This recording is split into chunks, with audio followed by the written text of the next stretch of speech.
What's up, Kamani? How you doing? See, so right now, I must admit, I'm having a little trouble sharing my screen to play Tap Derby. So this is a temporary thing. Trying to see if opening and closing it will do better.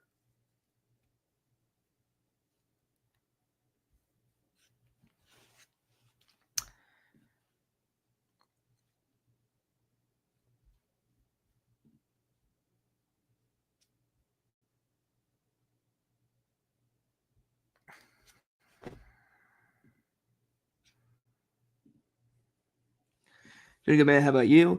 I'm doing pretty well. Today's kind of my off relaxing day, so thought I'd pop this open, see if it gets any traction.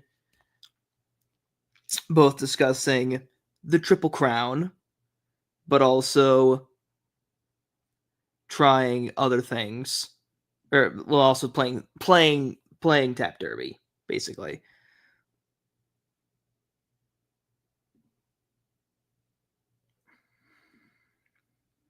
The question is, have I completely fried my computer, or will I fry my computer?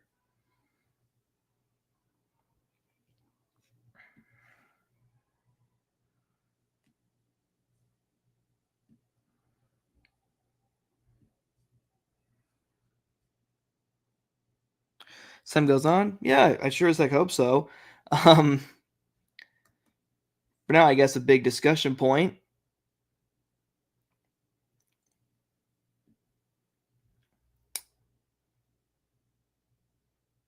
Yeah, phooey. Darn it, what's going on?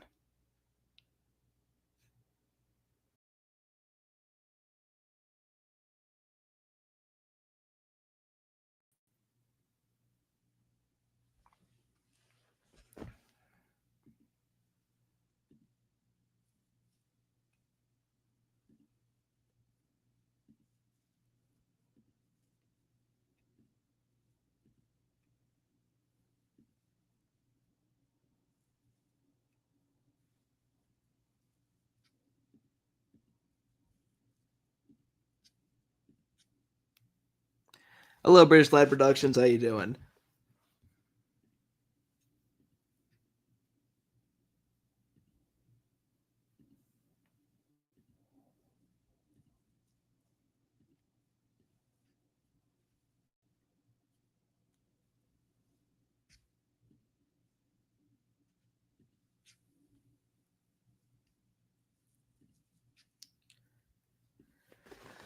Perfect.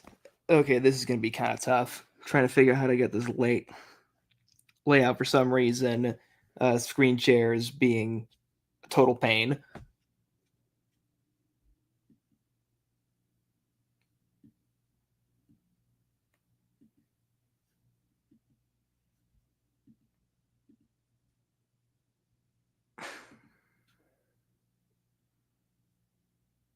Morning, Dennis. How you doing?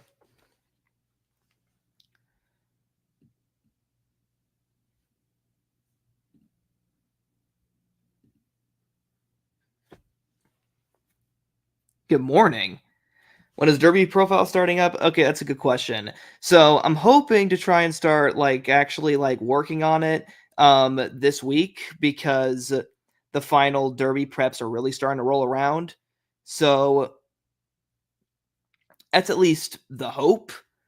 Especially because we already have at least two races with 100 Derby points, so that should guarantee that we have at least two horses who are settled and aren't going to be running again.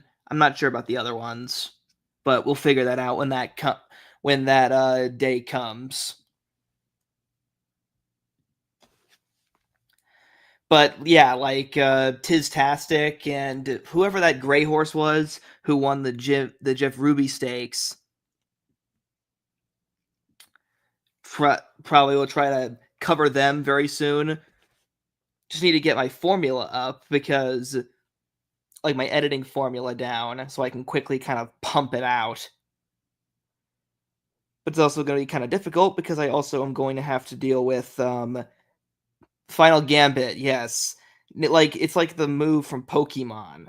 If any of y'all play Pokemon, that's where it's literally a move in that video game that just happens to exist.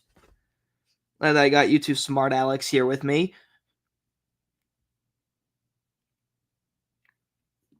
Citizen Bowl, well, I'll definitely do it once he's done running in the when he finishes his time up in the Santa Anita Derby, since that's his big prep. I'm not going to do a profile on a horse who isn't really done yet. Citizen Bowl should be pretty interesting. Like people always undermine the California prep races, but they really do fill pretty well. Or maybe not fill, but like they do bring out a good horse. By the way, is the game working? Not yet. That's gonna be the big concern here. Is because I might have to restart my computer if this keeps up, which sucks.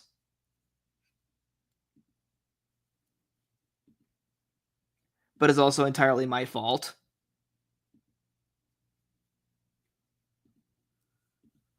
Okay, so take this up one more time. Come on, you can do this.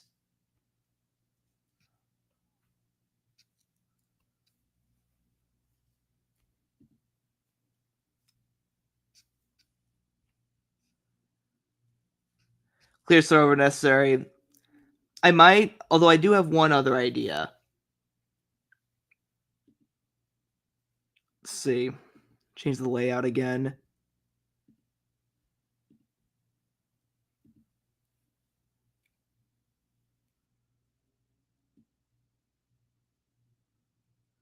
Is Mike Smith still writing? I actually don't know the answer to that question. I mean, he probably is. I mean, he hasn't made a big mistake yet. I don't see why he wouldn't if he's already been writing him before. And why mess with a good thing since they've already teamed up to win the literal Triple Crown?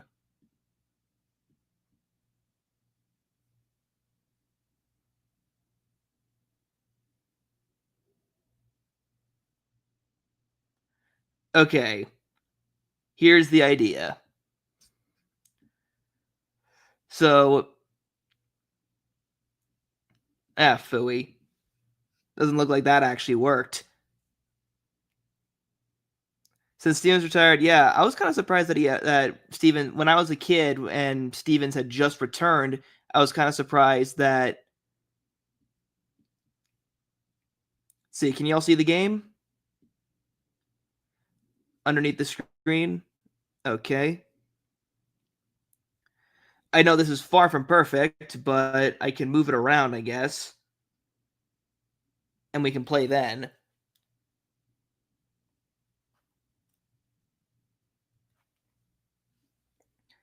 So this is kind of like the substitute answer, being able to like share the entire screen.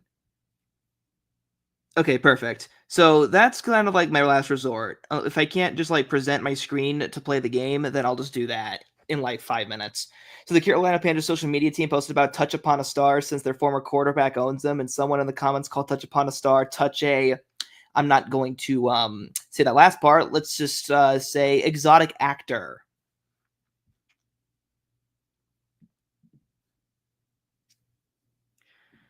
Actually, exotic actor could be a good name for an actual horse. I feel like I mean, there's plenty of risque horse names already, but I feel like that actually could work as a name. Exotic actor wouldn't be. I mean, it's not as bad as Bodacious Tatas or I think that's about as far as I'll go with that story.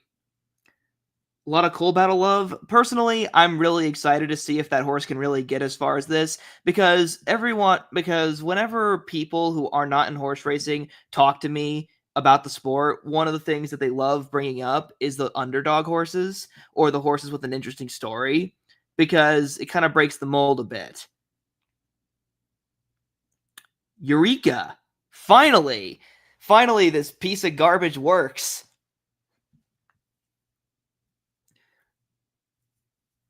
Return retired again. Well, it makes sense. I mean, age was finally catching up to him, but he still was just as good.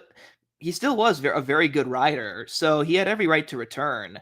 I mean, considering he won, the Breeders' Cup Distaff and the Preakness Stakes in the span of just a few years.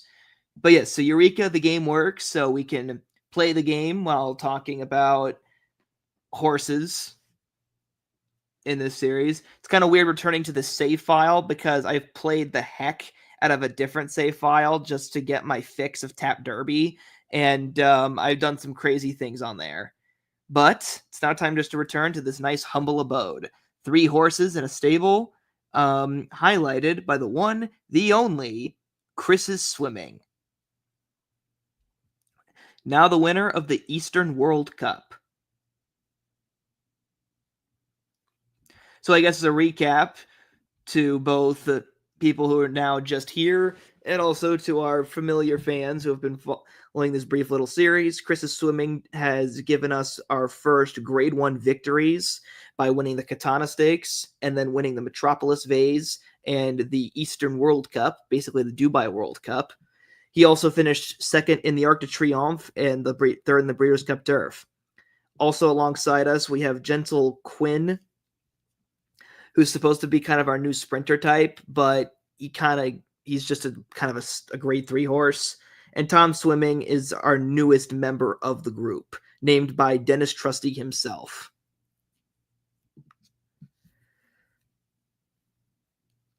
I think also, did we breed a horse?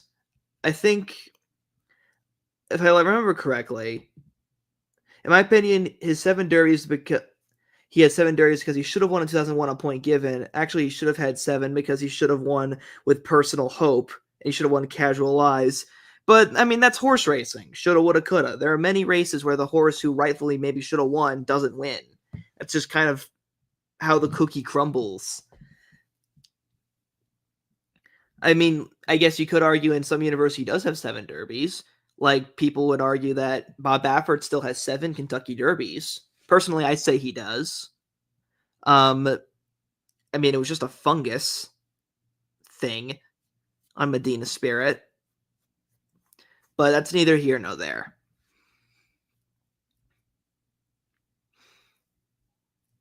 View Offspring. Oh, yeah, I kind of paired these. Actually, no, I did not pair these two together.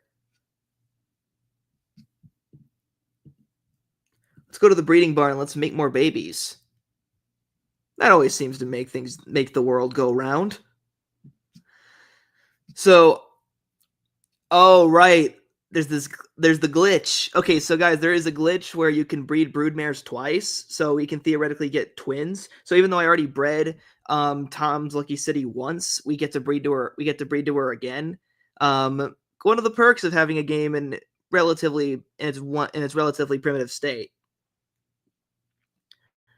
Seems as though Tom is going to be our big go-to here, so let's just find a good sire. I believe the great match should have never happened. That, I think we can all agree. But also, hindsight is 2020. At the time, no one had any idea that would have happened between Ruffian and Foolish Pleasure. We can, of course, say now that it shouldn't have happened because of what occurred. But in 1975, people had no idea. And that's kind of the unfortunate thing about learning things the hard way. So, okay, so Tom's Lucky City. She was a sprinter, I believe. Yeah, she was a sprinter. And now we can find, and her biggest strength is in speed and starting and finishing, but she has awful stamina and great agility. So if I can find a horse with great agility and great stamina to maybe offset that, we might have a more well-rounded individual. At least I think so. Here we go. This is kind of perfect. Mr. Bear Diane. Only problem is he's very unsound. So this horse might take a little while to really get going.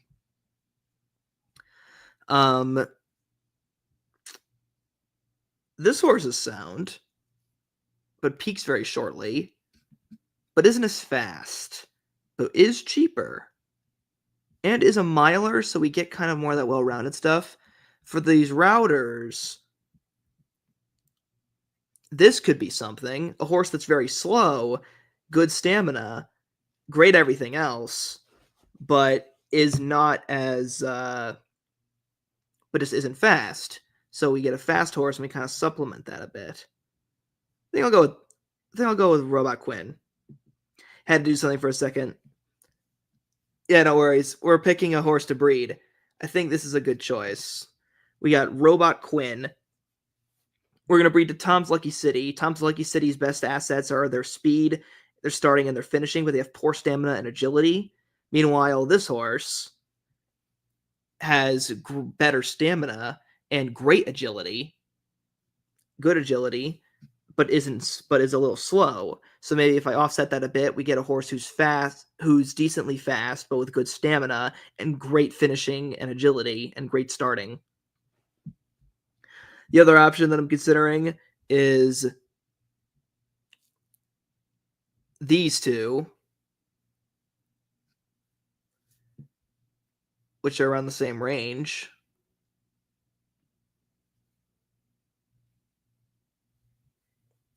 But I think I'm gonna go with this router guy, Mr. Robot Quinn.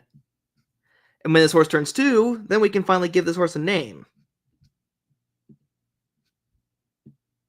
Oh, I forgot you can also pair like just dams. You can just for some reason steal people's mares and pair them together. I go with the 200,000 one.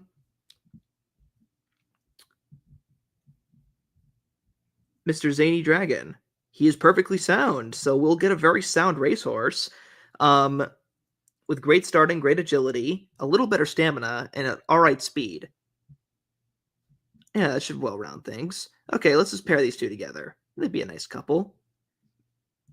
I wonder if Zany Dragon likes long walks on the beach.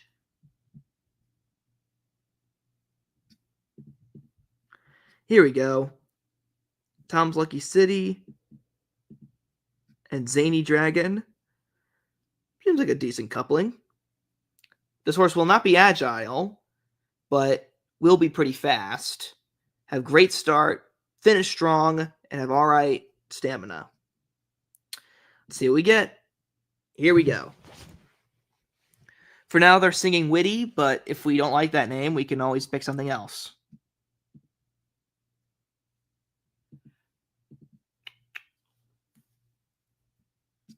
And if we want to, we can pair one more horse together. Actually, no. That's like $600,000 if I combine the two. Let's just be happy that we have 2 horses.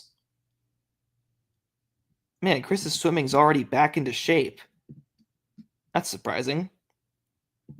I had a horse with that name too, lol. Well, in that case, that name's not staying.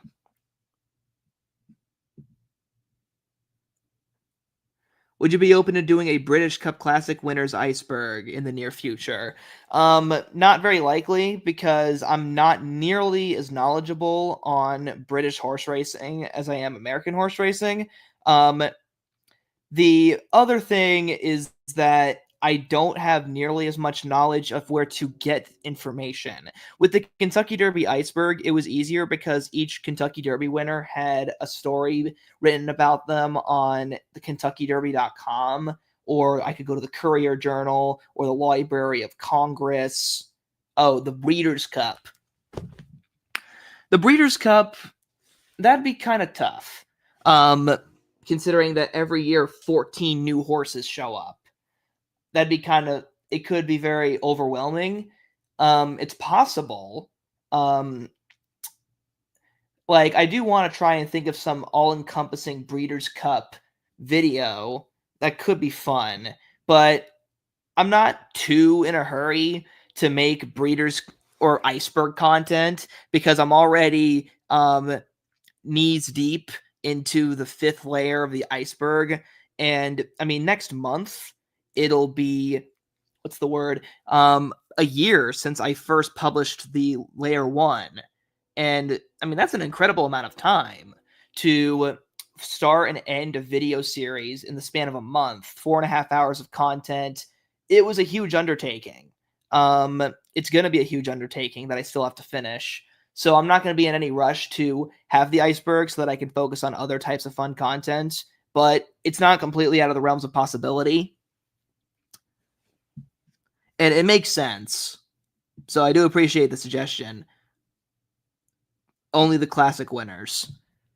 That'd be very easy. Talking about like the Breeders' Cup Classic winners, I feel like it'd be so short because it's only 40 horses that it may not even be really worth even making an iceberg about it. But some other all-encompassing video, like a long time ago, I made a tier list where I ranked all the, at the time, Breeders' Cup Classic winners, and that was fun, although it didn't perform as well as I would have wanted. But then again, it wasn't as good as I would have wanted it to be. It was kind of a lazy video. It's an idea. Something worth jostling around. Anyways, Chris is swimming. So right now it's time for the Florida Derby, the mixed drink stakes. Let me just remember. Do you think Captain Cook will win the Wood Memorial? Let me check. I don't actually remember a lot about this Captain Cook horse.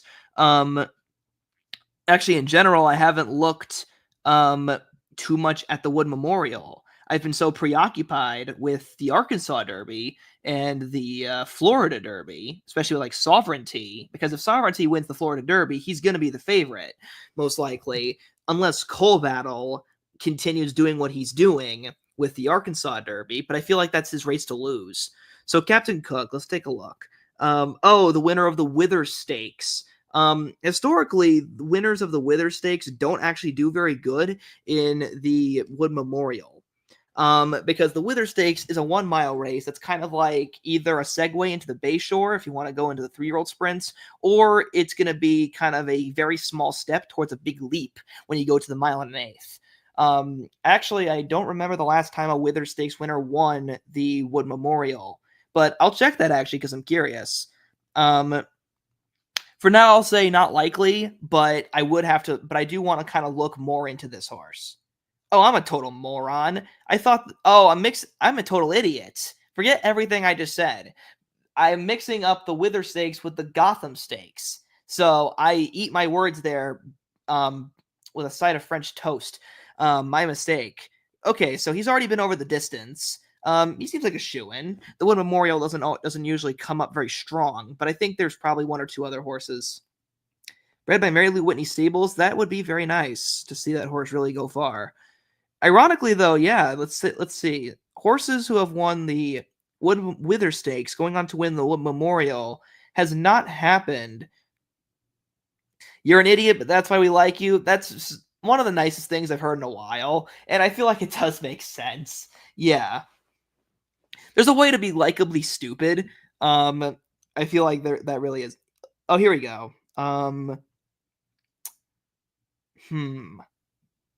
Also, it's YOU apostrophe RE. Okay, so I guess if we're going a bit back. No, not Bernardini. Dang it, this is actually genuinely a challenge. I don't remember if Alpha didn't win the Memorial as Gemologist. Samrat lost to Wicked Strong. You're an American horse racing nerd just like me. Very American indeed. British Lad Productions. I'm just jossing you. And Revolutionary went to the Louisiana Derby. So in the last 15 years, we have not had a Wither Stakes winner actually win the Wood Memorial, which is kind of weird because they're the same distance, but I guess the difference in class is enough to really make the difference. Should probably get back to playing. So that was my long spew about Mr. Captain Cook. While we're playing this, I'm gonna go and look over his how the Wither Stakes and see how he did it, because I've seen a lot of plotters come and win races like the Wither Stakes. Like Aqueduct, for some reason, it doesn't feel like it brings a lot of fast horses. At least at the longer distance races. Sure, it has some decent sprinters. So let's see how he did it. You know what's kind of weird? The Wither Stakes historically was once meant to be the 2,000 Guineas of America.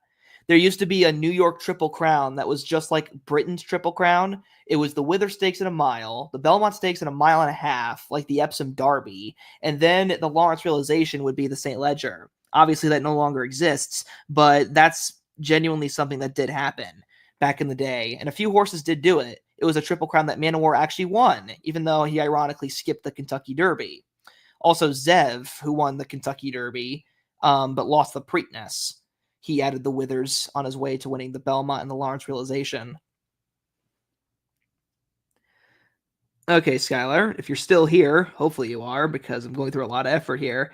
Okay, so he stalked the field, and then he thwarted Surfside Moon, who made the exacta pretty spicy. He cruised on home. That's interesting. I never knew that. Well, that's why I'm here for.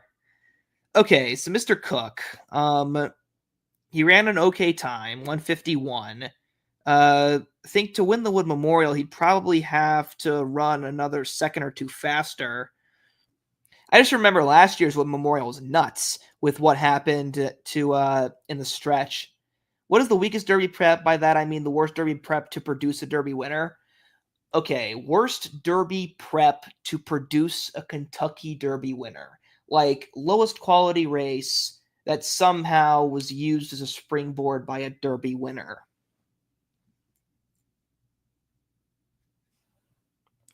That is a good point. Okay, so to match, I mean, he'd be faster than Bourbonic. He'd be on the same pace as Tacitus. The Jeff Ruby Stakes. I'm not so sure about the Jeff Ruby. In recent year, I think when it was the Spiral Stakes, like when Animal Kingdom won it, that was different. That was different than what it is now, because back then it had no purse boosts, incentives, casino money, um, all that. It was a pathetic race. It didn't really hold a lot of weight, but somehow Animal Kingdom won it, and he was a full-blown turf horse for all things considered, and yet he used it to win the Kentucky Derby. I think it was more outrageous that Animal Kingdom won the Spiral Stakes than say when Rich Strike finished third in the Jeff Ruby. But Two Phil's the big one. He was second in that race. For 100-point preps. And I guess if you want to be really stretched, like the definition of success, also Went the Day Well was fourth in the 2012 Kentucky Derby, and he won the Spiral Stakes. He basically just was Animal Kingdom 2.0, but then he ran into I'll Have Another and Bodemeister. Imagine being a kid and your like childhood nickname becomes the name of a champion horse, and now when you're looking at horse pedigrees, you're constantly hearing your nickname everywhere. Like you're a full-grown adult, but you were Bodemeister as a kid, and you just keep hearing, "Oh yeah, he's by a Bodemeister," and you're just constantly reminded of your childhood. That's either the worst or the best feeling ever.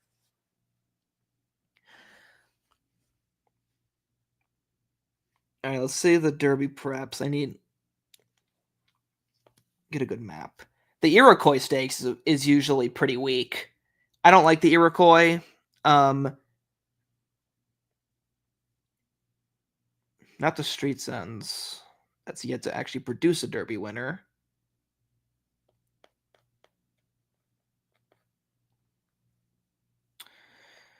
The Kentucky Jockey Club doesn't usually produce a lot of Derby winners. After Super Saver, not particularly.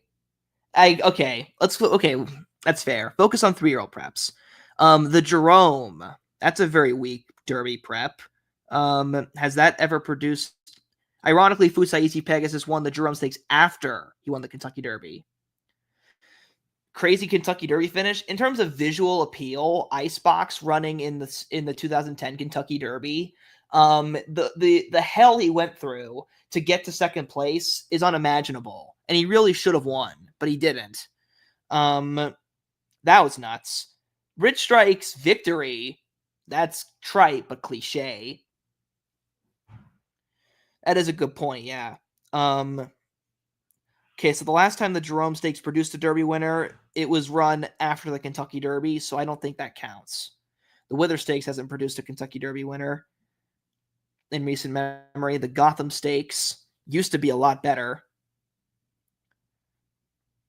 If I Want Revenge had ran in the Kentucky Derby, I think he could have made it. Okay, no, that's not it. Rich Strike, sure. Yeah, that's a good safe bet. Anything?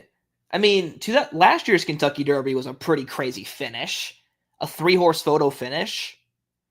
I mean, that was such a rewarding watch. What a way to celebrate 150 years. Okay, let's look at Chris's swimming while we're doing this. Country House. I mean, actually, okay, that's actually that kind of works considering the pandemonium going into the far turn of that race. I mean, I genuinely believe that when things started, like when when a lot of the chaos of like horse racing in the last like 5 years, I feel like that really started when Maximum Security was disqualified. I was there when Rich Strike ran the Belmont Stakes and was gassed by half mile. Yeah, I'm glad he lost that race because I would have been more angry if he actually won it because then it would have really sent even bigger concerns about the Triple Crown. But because he lost, it was more of just an indicator of, okay, this horse was a lucky son of a gun. Like, he got really lucky. Giacomo. That's a classic. Mind That Bird, if we're going to go in that sort of direction. Street Sense also was pretty good. Not Animal Kingdom. I'll Have Another had a pretty exciting finish, I'll be honest. I mean, the way he ran down. See, I think on overall competitiveness level, the Cali one's maybe the weakest. Only 1 or 2 really good horses, and then the rest fall to allowance or claiming. Yeah, California has a great top line, but a terrible bottom line when it comes to competitiveness.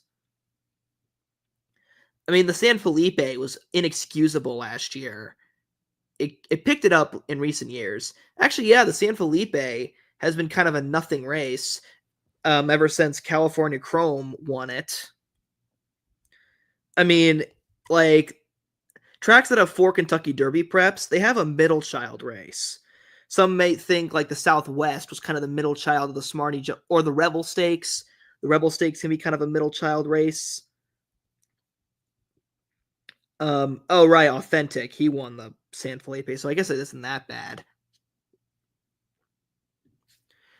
So for Chris, he's a mile and 3/8 horse, and I need to find a good place for him to belong that fits the distance. There's a race coming up. There's a race right now that it's a grade 2, and that could probably just whet his appetite.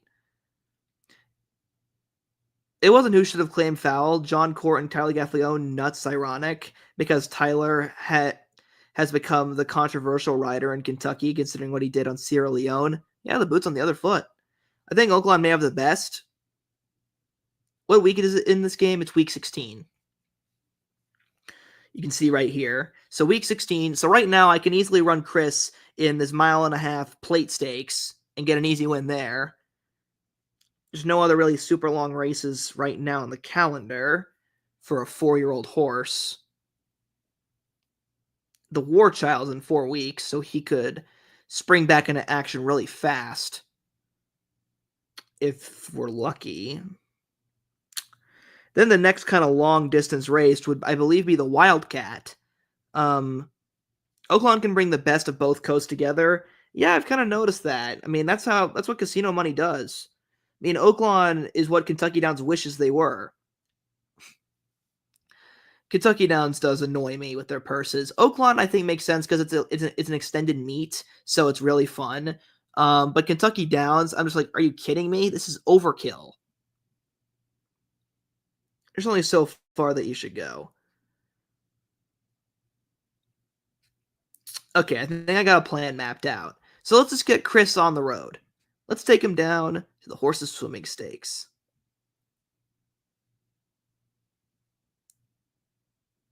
That's a good choice. Also, you know what? I need to exit the menu a bit. Let's get some music in here. I feel like such an idiot, but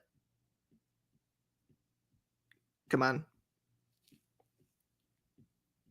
Can I grab you? Can I please grab you? Are you dead? My God. This is so infuriating.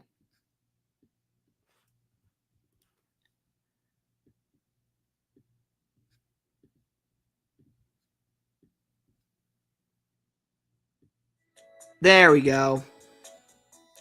Finally.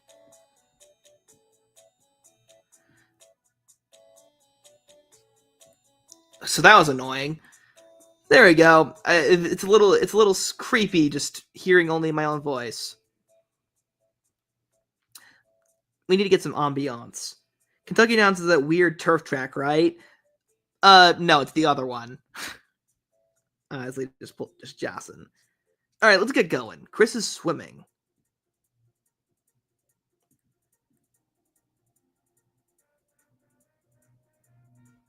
There we go. I hear my own voice all the time, but I usually argue with myself. Usually, my own voice is in very, very enthusiastic support of whatever I do. How else do you think I get so bold? Come on, don't lose it, you nag. Just keep it up. Keep it up.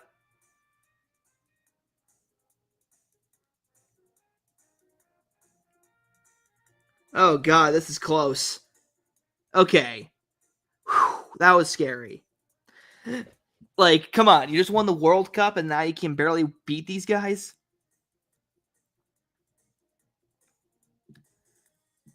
That is a good point. Would Torpedo Anna win the Dubai World Cup if she ran hypothetically? I don't think so. The Traverse Stakes was already an incredible challenge for her.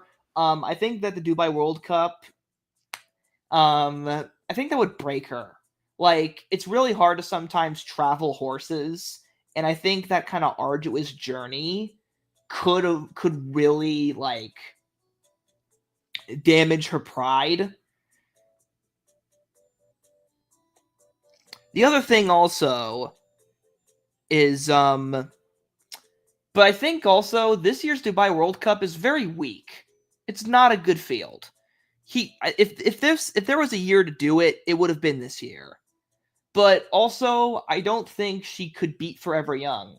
So Forever Young's kind of an odd horse, and I just got into a discussion about this because I've heard people who constantly slander that horse because he can't win in America. Well, first off, he could have. It's just bad luck in the Kentucky Derby. I don't think he likes California's hard tracks because Japan's tracks are very sandy.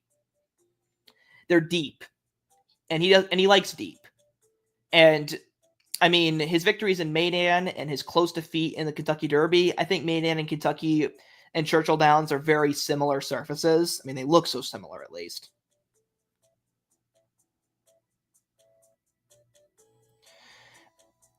The thing with Sierra Leone. Yeah, that is really stupid, Racing Empire. Okay, so Sierra Leone. I know there's a lot of opinions about him. I know that like his defeat to Touch Upon a Star was, for lack of a better word, embarrassing. Not exactly what you want to see from a horse who just won the Breeders' Cup Classic, but this is how he's always been. He needs pace, and Touch Upon a Star was able to basically just do everything his own way. The thing with Sierra Leone is that he has A plus efforts and he has B plus efforts. And he has like B efforts. I mean, he finishes in the money when he loses. Like, he does get beat. Like, he's not the best horse in the race when he loses. He gets beat for sure, but he still gets a piece of the pie. You know, he gets something for himself. So he's always racking up checks. But without a pace to run into, he couldn't move. He was kind of just stuck. The Breeders' Cup Classic had remarkably fast early fractions, which were perfect for him to close into. The Kentucky Derby always comes up fast. If he had stayed straight, he could have won it. That's kind of it there. When he was younger, it was kind of just his youth and inexperience that got the better of him. That was the other thing also, that he couldn't really maintain a straight course. Now he's a horse who's kind of at the mercy of the pace. Now he has a race under him. Yes, he also did get a slight injury. That is also a very good point. He wasn't supposed to, he wasn't at the top. But at the same time, there is this great adage that I remember from Alan Jerkins, the original Alan Jerkins. And it was to beat a great horse, it's something like this. To beat a great horse, you just need to get a lesser horse at 110% and that greater horse to run at 80%. That's, for example, how Secretariat lost to Onion. He was at like 75%. Onion was at 110. That's how Sierra Leone loses to Touch Upon a Star.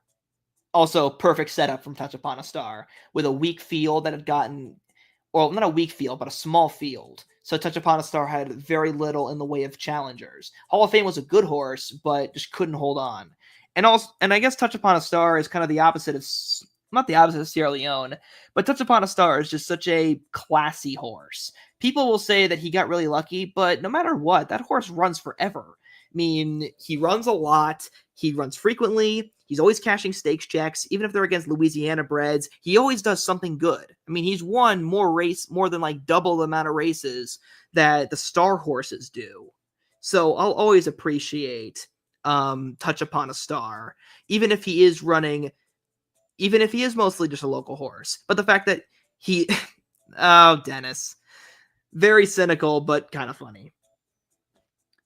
I did tell Chad Brown that he needed to bring a rabbit for Sierra Leone, and he didn't listen to me. I mean, people can backseat train all they want. It's up to them, really. But that makes perfect sense to me. Guys like him will never get respected. That's why I'm really glad that the Carolina, Panthers wrote that article about Touch Upon a Star. I know why they did it. Like, I know that the real reason is because of who owns him, but it still was an opportunity to give a major shout out to a horse who deserves it. He's a Louisiana bred who took on the Breeders' Cup Classic winner, and he slayed the dragon. You can always critique Sierra Leone all we want, but he is the Breeders' Cup Classic winner, and to have a Louisiana bred win on his home turf and defeat him is a pretty nice story. Yes, he also did fight two horses to really get over it. Touch Upon a Star at a 109 Beyer and was half a second off the track record. That is something I didn't realize. He is pretty fast. I wonder what's next for him. Like, I don't remember where Touch Upon a Star goes when Fairgrounds is over, because Fairgrounds is over right now. Where is the Louisiana bred going to run? I don't think they're going to take him to like Evangeline or Delta. Well, Delta doesn't run now. Let's see. What do we got? Do you think Zenyatta could have won the Triple Crown if Sheriff had put her in the Derby, the Preakness, and the Belmont? Absolutely not, because Zenyatta, the only reason she was ever as good as she was is because they were so patient with her. If they had raced her as a 2-year-old or a 3-year-old, she would have never gotten that win streak under her belt. She was so big, so late growing. You know, she really is such an oddity in racing because she is so huge. Her size isn't just like a gimmick. It's literally everything about her. I also hope they run at Evangeline too. He normally goes to the Sexton Mile. Not a bad place to go. If he was a Japanese horse, the public would love him, but in America, no respect. Not a bad theory. But yeah, Zenyatta, because she was so huge, she needed all the time in the world to get better. And she would never have been ready to race. John Sheriff's words, she was not ready to race by the time the Kentucky Derby was out. Or by the time the Triple Crown was underway. And also, there would have been no good reason to, because she would have not been able to string together enough races to justify running a filly in the Kentucky Derby. Chad Brown told me after the race that Sierra Leone was not even 100% fit, and he was only 75% fit. That makes sense. I mean, he ran like he was 75%. Need to remind myself. Okay, a 6-furlong sprinter with Gentle Quinn. Let's just get something nice and easy under him. Here we go, the Molten Silver. And for Tom's Quick Swimming, he's a miler. So, and he's already won one race. Let's get another one under his belt. No, not the Tap Juvenile. That's too easy. Let's see what happens if we really shorten him up. Okay, in the gate we go. But in other words, Sierra Leone, I think, is always going to be a horse who's going to contract, who's going to get a lot of very fickle attention. All the rage in the Breeders' Cup, but everyone was constantly dismissing him by the time he reached the Breeders' Cup because he had such poor luck. Second in the Derby, third in the Belmont, second in the Jim Dandy, third in the Travers. People were basically just off the train when he had won the Breeders' Cup.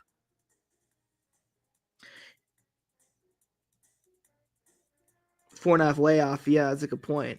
Not the consistent that horses that end up doing more on track.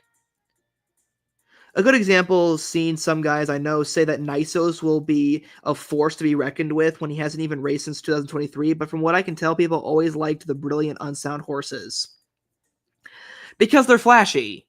People like something that's very pretty. There are some horses that are very, for lack of a better word, boring.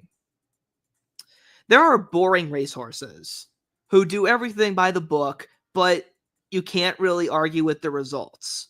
They're unflashy and thus kind of forgettable. I can't think of one on the top of my head. Knightsbridge. Oh yeah, that horse that you had told me about. Damn it. I hate when that happens. He's back this week after that impressive victory. All right, the War Child. Let's just get... Whoever talks about cloud computing, he was kind of boring. Well, he was also a fluke. I think that's the other thing about him. He, in my opinion, was a fluke. He had one great performance, and that was it. But let's see, what is a truly, like, a horse that actually won quite a bit, who was a frequent winner, but he was just not that, like, he was kind of boring to watch because he kind of just did things in an uncharismatic way. An uncharismatic horse. Yeah, he's kind of just got lucky and just no...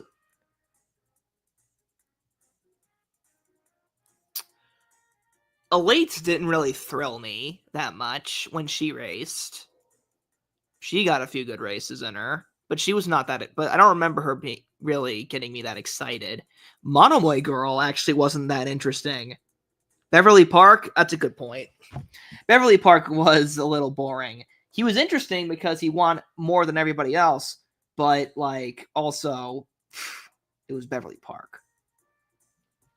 I think Monomoy Girl actually is a good option. Monomoy Girl did everything by the book. She rested behind horses, and then she kind of just ran away with it. She ran away. She also never looked very fast. She was deceptively slow looking, but she always did more than enough to win. The only time that she... I mean, Monomoy Girl frustrates me. She's a neck, a disqualification, and a nose bob away from being undefeated. And that annoys me, especially her loss in the Cotillion. That should have never happened. But at the same time, without that race, she got nailed in the Rags to Riches and then just lost by a bob in the Apple Blossom to Letruska. Orb. Yeah, Orb was not very glamorous. He did come from off the pace, but he wasn't exactly very flashy either.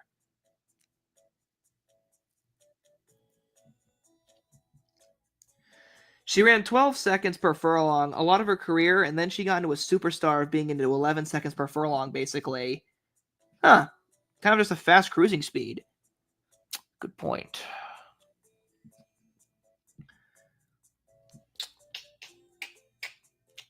So Monomoy Girl is my first choice for kind of a boring horse. I hate to say this because I actually really like this guy, but Accelerate was not the most exciting horse. He kind of just did his job really well. But, I mean, how did he do it? He just kind of stalked and ran away with it.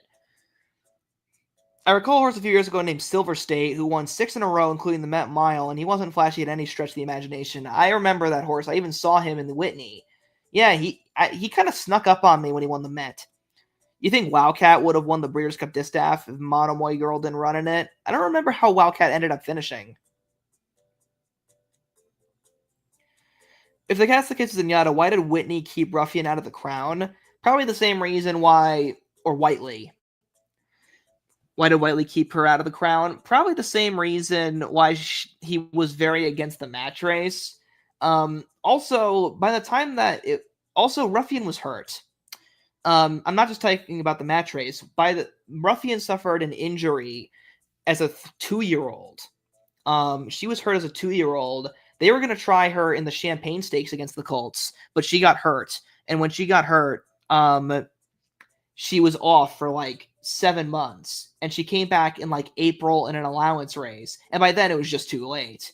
Then she like won the Comley Stakes, and the new goal was the Philly Triple Crown because it was kind of like making up for lost time. But if she was healthy, she would have easily won the Kentucky Oaks because she beat the Kentucky Oaks winner, and no one remembers who she is. It's kind of a running theme with Ruffian. No one really remembers who she beat because she kind of beat nobody. She had nobody good of note. Foolish Pleasure was the first good horse that she actually had to run against, and that's a real tragedy, along with everything else, obviously. Going way back in time, well, horse racing is a very old sport. Why not have some fun traveling around?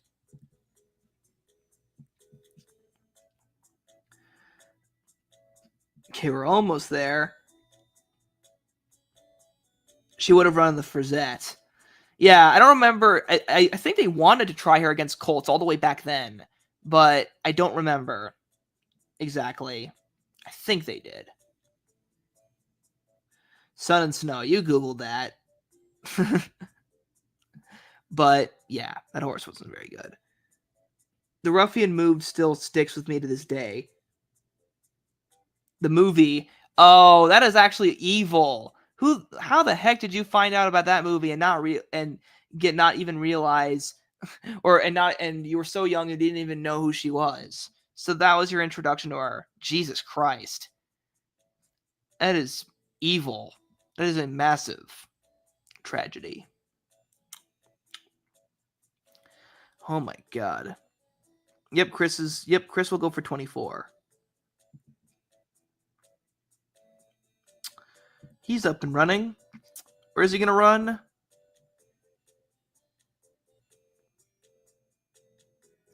Top 3 best horses that were bought outside the U.S. and then ran well in the United States. I guess you mean like importation, like the best horses who were imported to the U.S. later in life. Well, Invisaur is a pretty good one. Middle City. Yeah, that's a good place. Let's get you some spa treatment. Now you're up and running. Tom's swimming. You're getting to that age. Hey, let's get Tom into a stakes race. Our new promising 2-year-old. Let's see what he got. Okay. Mr. Frisky. Mr. Frisky was more of a gimmick. Also, technically, Puerto Rico is the United States. But fine. No, there's a lot better ones. I mean, there's a lot of British horses who got imported and ran here, and when they did, destroyed us. Like Rebel's Romance is just an example. Hawaii, who was from South Africa and became the champion turf horse here. He was really good. Candy Ride. The thing with Candy Ride is he didn't last long enough. He was on track to pulling that off, but it just he just didn't last long enough. Oh, look, there goes Chris. I think Invisaur is what Candy Ride could have been. Goldakova, very good choice. I mean, she was mostly just a guest running in the Breeders' Cup. I guess for horses that had more full-blown campaigns. Oh, crap. Oh, yes. There we go.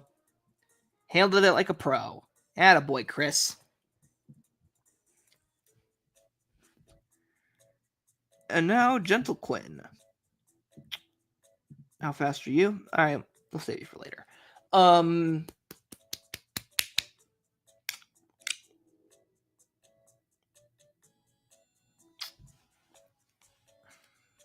Maybe there's a Canadian horse who also is really good. Yeah, we're missing someone big. I just know it. In Excess, you're right. In Excess was technically an Irish horse. And he was really, really good down here in America. And a dirt horse to boot. Rachel should be a Triple Crown winner. I'm not sure. I don't think she could have handled a mile and a half. Or we'll never know if she could. I mean, with how easily she won the Kentucky Oaks, sure, she probably could have won 2 jewels, but running against Summerbird, who was a natural born longer distance horse, meanwhile, Rachel Alexandra, I mean, a mile and 3/16, that was kind of the longest she could go. She ran in the personal ensign when it was a mile and a quarter, and she got nailed by Persistently. Yeah, Goldikov is a pretty classic choice. Any other really good ones? I'm definitely missing some.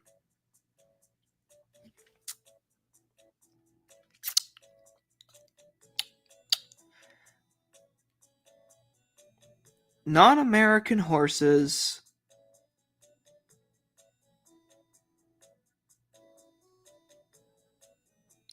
Flincher. Flincher was kind of an unlucky horse. Mind that bird after the Belmont being a good older horse. It's a good idea.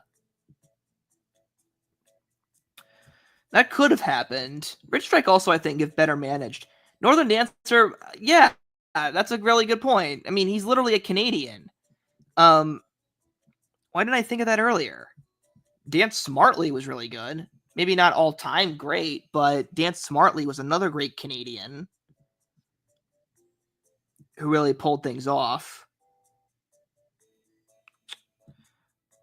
I mean, more recently, Moira has really represented Canada quite well. Sealy Hill, well, she did lose very badly to Zenyatta, but she did try. Gotta go way back. It's possible, yeah. I mean, Kayak, the stablemate of Seabiscuit. He was really good. He won the Hollywood Gold Cup. He won the Santa Anita Handicap. It's just, if it weren't for Chaladin kept on whooping him. But Kayak was a really good horse. Cougar the Second from Chile. Nor, brilliant. That's a great choice. Irish. He was Irish born, British raced. He actually ran in the Epsom Derby before he came through Charles Howard. Charles Howard was actually really good at importing horses. A daughter of Point Given. I would have never guessed that. Kind of interesting how that works. Non-American horses. I mean, Japan brought down Nuovo Record, but Nuovo Record didn't go very far. Just won a stake race.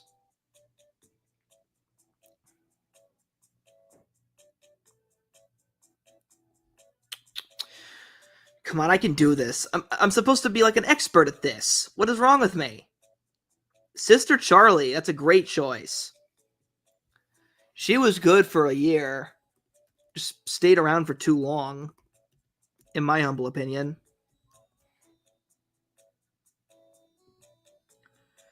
Euro Charlene.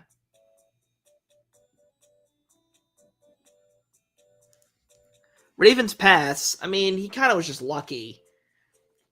He would not have been as good if Santa Anita wasn't synthetic. Dahlia. Or, no, not Dahlia. Or it was Dahlia. I mix up Dahlia and Devona Dale all the time. But Dahlia was a really, really, really good... Oh, son of a biscuit. Okay, so Dahlia is actually American born. So, nope, not Dahlia, even though she actually started her career in Europe. All Along. That's a one that people totally forget, including me. All Along. Came from France. Won the ARC, the Man of War, the DC International, and the Canadian International in the span of like a month. Like 3 international Group 1 races, or 3 countries, 4 international Group 1 races all along. That's a good choice. It was just a shame that the Breeders' Cup Turf wasn't around at the time. And when it finally was, she was beaten by Lashkari. Snow Chief. Wait a minute. I thought Snow Chief was Californian. Yeah, Snow Chief's Californian. He's a California horse. I think you're mixing him up with somebody else. What about the game? Yeah, I know. I'm constantly getting distracted. Okay, Gentle Quinn. Let's move up. Let's move up. We're now halfway through the year. Okay, Gentle Quinn, the Big Field Stakes. I think that's a good place for him. Chris is swimming. I'm probably gonna like spa up and then try in like the Princess of Leeds. Thunder Snow never won in America, but he hit the board in all his starts minus the Derby. Cannonade? 1974 is Cannonade. Cannonade was not Canadian. Snow Knight, right? That's who you're thinking of. The winner of the Epsom Derby. You were. It was on the tip of your tongue, my friend, and you finally got it. China Visit, an express tour, for Muhammad. Well armed. I feel so stupid. Well armed's an Irish horse. Everyone forgets that, including me. Cloudy's Night. That was a lovely horse. Wait, is he American? Oh, no, I'm an idiot. Okay, no, he was based in Ireland, but he was born in Kentucky, so that doesn't count. Cloudy's Night. I thought Cloudy's Night was a Kentucky horse. He ran well in Canada, but I don't think that fits the quota. Here we go, the Crown Ridge Festival. So for Tom, I'm going to have to bite the bullet here. Either I run him in the Hardwood Stakes, but now we're going for $1 million.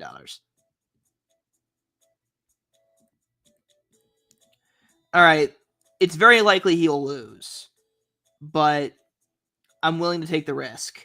I mean, he's trained up well. He's won 2 nice races. Or actually, no, he's on a real roll here. It's about time. Oh, Lawadis Anemo. Very valiant. You were very brave when you in attempting to pronounce that name, spell that name. Very soon you're gonna have to get some Jamaican horses on that list. Oh, I sure do hope so. Ah, darn it. I think I went a little too far with Chris this time. Yeah, Chris has capitulated. So, we tried. Yeah, that's Lawadis Anemo. He was Brazilian.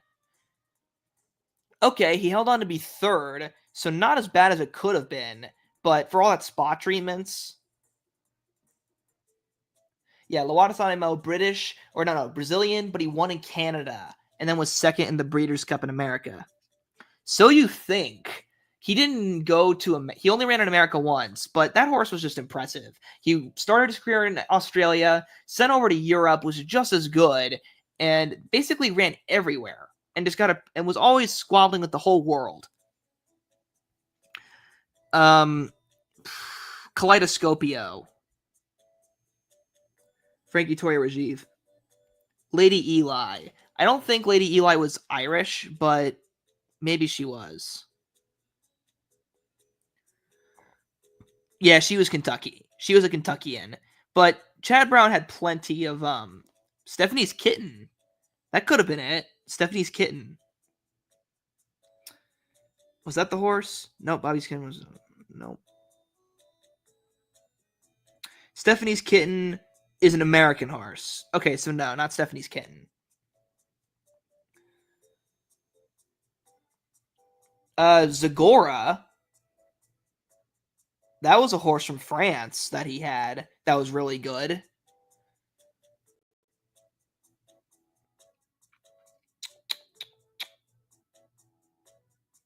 That's it for like his imported horses. Can somebody fact check what nationality Ryan Moore is? I think he's Irish. I mean, I'd feel really bad if I was wrong, but I believe Ryan is Irish. I mean, just the way he talks, he's Irish. He's British? Am I an idiot? Oh, wait, we already figured that out. Okay, yeah, he's English. Whoops. He's gonna. I did not say that. He's gonna kill me. If Ryan Moore ever saw this video, he would kill me for that. I mean, that's probably really offensive to mistake a British guy, an English guy, for a Black Tie Affair. No one's mentioned him yet. Einstein, yeah, that was another really, really good one from Brazil. And Black Tie Affair, he was Irish. Let's see, Tom Swimming is a miler horse, and let me just check the stake schedule because I think that Tom Swimming could have a really appropriate race for him. Okay, in 7 weeks, the mile races start to really show up. So I could either run him in the early turf or I could run him in the Ponca. In the meantime, though, let's just get a race under him right now, and just so that he has another win under his belt, and he'll rest up perfectly in time for the 2-year-old mile races. That's actually a good point. It is that is a fair point. I feel like the Irish are more. That is, yeah. Yeah, he was a beast. Black Tie Affair, you don't even realize he's Irish. Like, it's like In Excess. You think he's an American the whole time, but no, he's an Irish horse.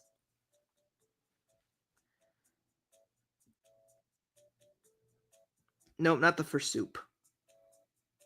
If Chris rests up just right, I think another stab at the Katana Stakes would be a good shot.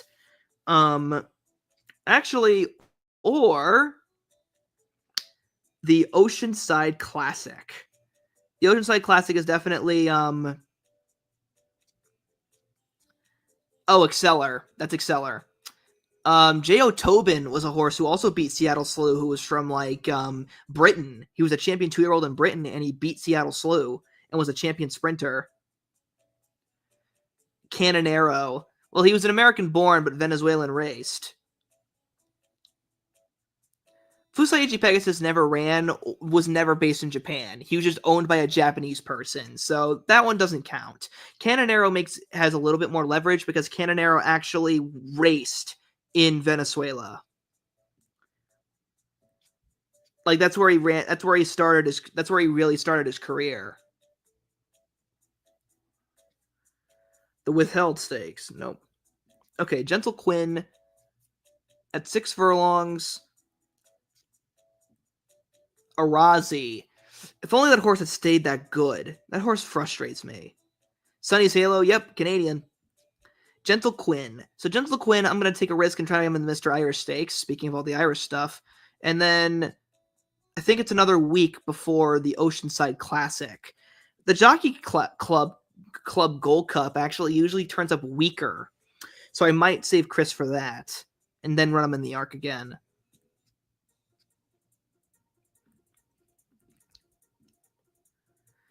I think what happened with Arazi is that the problem was they sent him back to France. They didn't keep him in America. Yoshida, yeah, and Karakanti, another Japanese-born horse with not a lot of connection to that place. Arkong. You actually did not spell that wrong. Somehow you didn't do that. You actually did it right, you French son of a gun.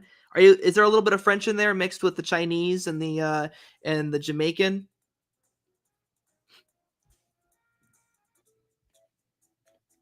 Here we go. So either I can wait a week and run him in the Ocean Classic, or possibly try him a week later in the Jockey Club Gold Cup, which turns out weaker. Yep, Arkong. There's how you don't spell it. I'm going to skip a week. Just get Chris into the... Oh, wait, the Gold Cup's actually 2 weeks away.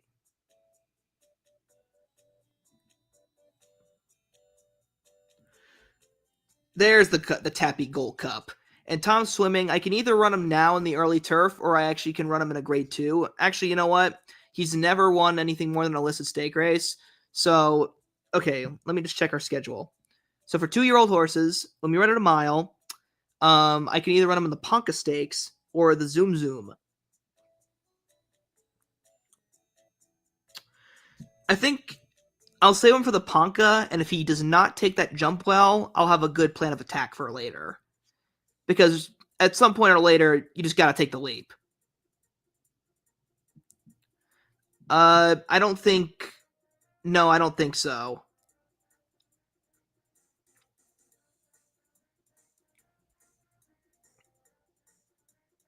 Ah, shucks.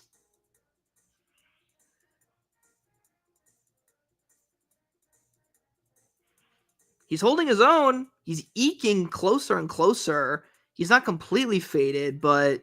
Okay, now he's done. Alright, so that just didn't work out. Whoops. Now it's time to run him in the arc. I think the arc might be a better idea. That's the problem with mile and 3/8 horses, is that you don't really know. De Marchelier. Oh, yeah. Ski Captain. He wasn't a great horse, but... Another good horse racing app I play is Horse Racing Manager 2024. Oh. I've actually never played that game. I've never ran it. I've never played Horse Racing Manager in my life. Big confession. Okay, first the Tapper Society. Let's just see if Gentle Quinn can just get us another easy bag. This might not be so easy. Oh, he's back. Here he goes. Gentle Quinn running away with it. Empire. You got Mr. Empire Rexy. Do you got any non-American bred horses who did well in America that you'd like to share with the class? Hey! He actually broke pretty well. Okay, he broke well. Let's just see if it stays that way. Okay, half the race to go, and Tom Swimming is still in front. Sneaking Sunny's flying kind of late. So is Tom's Calm Beer. Come on, does he have it in him? No, he's getting run down. Wait. No, hang on. Yes! Yes! Oh, sorry for waking you up. Just waking you up there.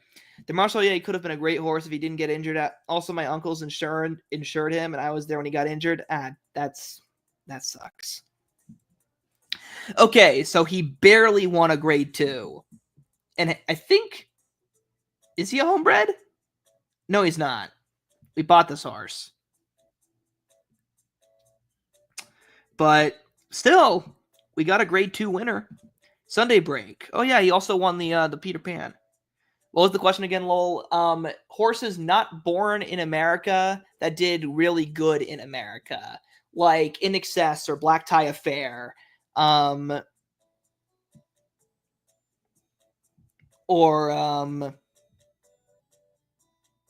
Northern Dancer. Horses like that. Only reason that I know that is because I won many grade 1s with his sister and grade 1 jockey. Lee. I think Lee was Irish, but Lee was kind of a sucker. I felt bad for that horse. He always something always went wrong. He always got beaten by a better horse. He was so good on both dirt and turf, but just could not put it together. There was always just a better horse.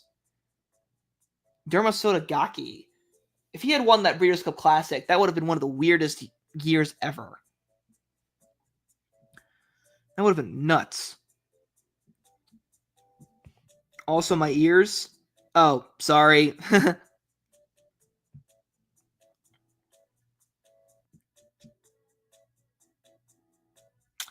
Okay, let's see. Let's give him a workout and then some spa treatment. Get him nice and sharp.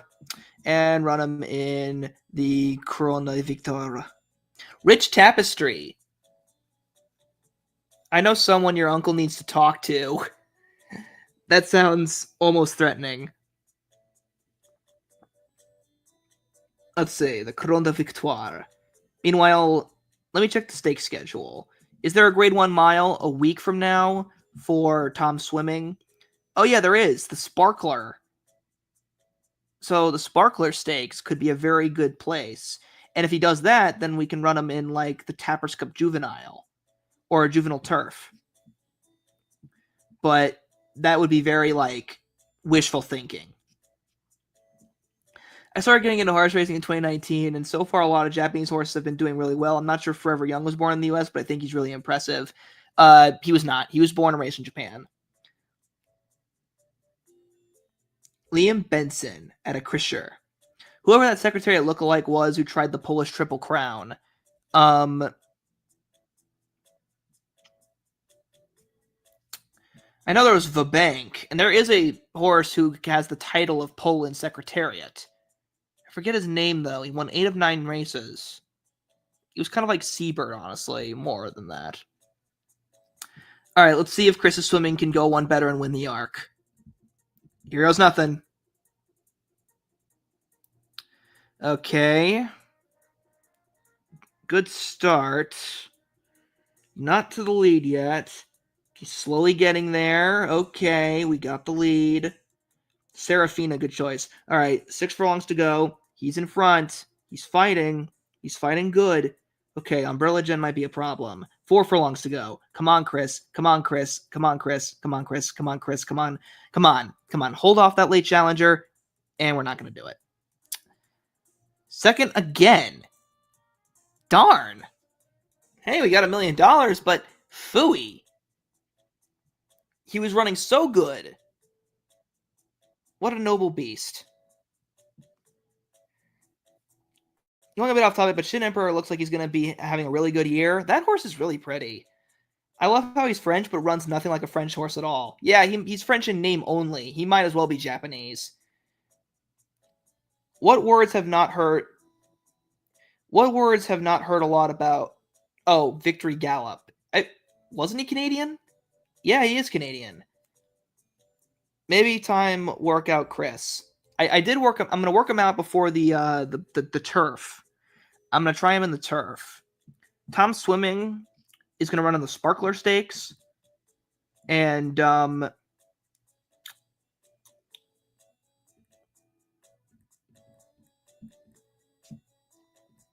for kind of this is gonna be a bit of a risk because I break even if I win. If not, I basically just lose money. Okay, he started second. Now he's third. Not great. Not what I'm looking for. No, I don't think we got this one. Nope, we don't. Okay, we're going to have to scale this one. We're going to have to scale him back. It was a good try, but we're scaling him back.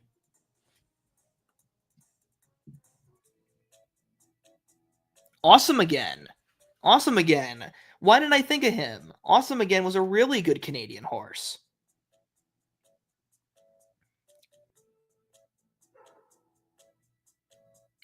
And he was a Canadian. Latruska was an American bred, but she started her career in Mexico. So slight difference. I got here kind of late, so I'm not sure if you've discussed Cole Battle. I'm really interested in what you think of him in the Derby. I think that the Arkansas Derby is his race to lose. It's I could totally see him bouncing really poorly out of that race. But I also think that if he stays as good as he's been doing, he's got this in the bag. The only horse he'll have to worry about is journalism in the Kentucky Derby. Well, actually, no, Sovereignty could be a bit of a challenge. It just depends on who's left. That's the big question. Gentle Quinn. I think the Derby winner comes from the Arkansas Santa Anita Derby. That seems to be the very safe but very well thought out opinion. And I'll be happy to say that I did get to see that. I mean, personally, I'll be happy if Cole Battle wins, but I kind of want journalism to win because then I could finally say that I saw a Derby winner win before he took the Kentucky Derby. Like I got to see a star in the making, you know? But Sovereignty, I feel like this year's Florida crop isn't very good. It's not bad, but it's not like elite, you know?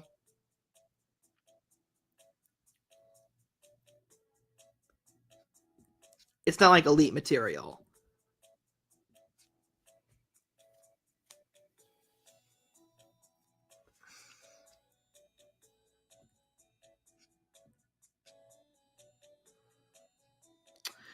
All right, I'm gonna do something a bit erratic.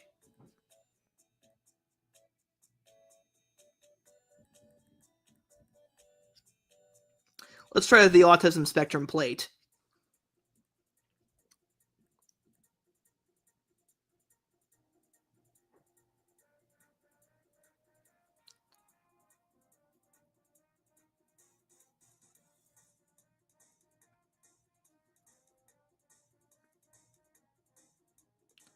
All right, that didn't work.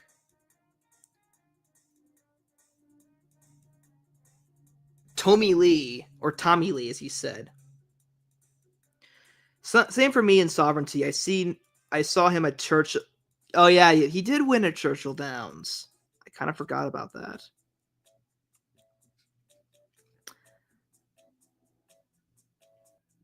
And let me say, a lot of people have him penciled in the Florida Derby. The jockey change to Franco is going to be interesting. In Sovereignty, when I've seen him, he's very handsy horse and can be a bit green and goofy.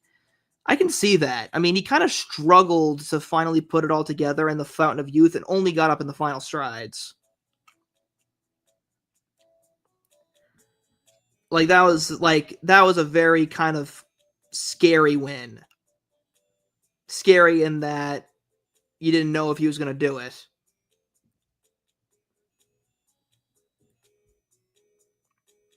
All right, he can go in the big heavyweight. Tom Swimming can go in the Licktern Stakes. Just get their confidence boost. That's what she said. Thank you very much, Donald the Duck Reviews. Oh yeah, Indian Express. You know, actually, he wasn't Panamanian. He was born in Utah. Like, when have you ever heard of a thoroughbred born in Utah? But he went to Utah, then started in Panama, and then came back. And Lafitte Pinkai was going to ride him, but then Lafitte Pinkai suffered a career-ending injury. I really like Journalism Sovereignty. Those are my two horses I'll be watching in the Derby. I'm trying to think of one that could upset, and a lot of upsets recently. Was Touch Gold Canadian?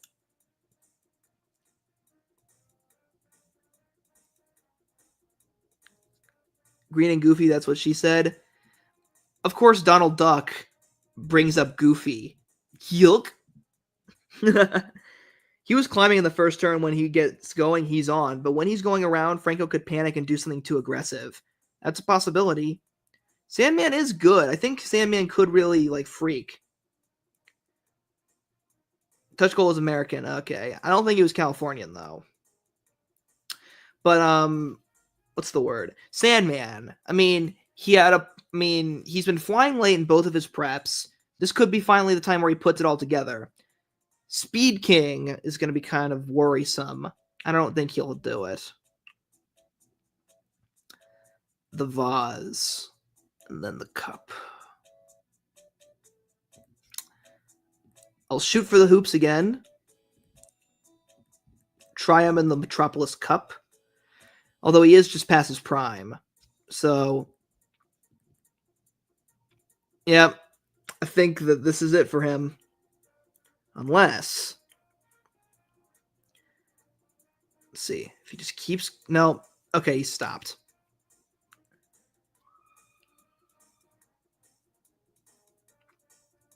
He's slowly inching up. He's not completely done. Now he is. Well, it was fun while it lasted, but I think it's time for Chris Swimming to become a stallion.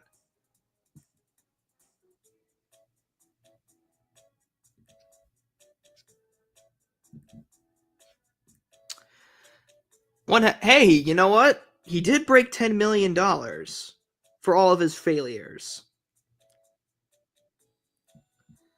Touch Gold, let's see. I think Tyler Bay's Road Indian Express, maybe. Time to rebuild. Also, having this horse as a stallion is going to be really fun.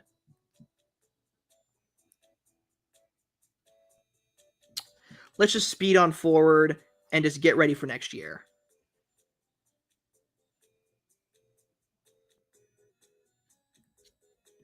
Yep. Let's just get ready for next year.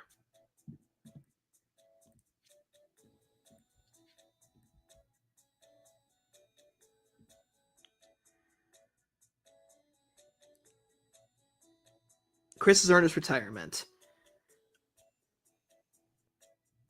Tio Password. He actually has returned. He's just running in Japan. Like, I don't know if you've heard, but Tio Password did win a few races in Japan.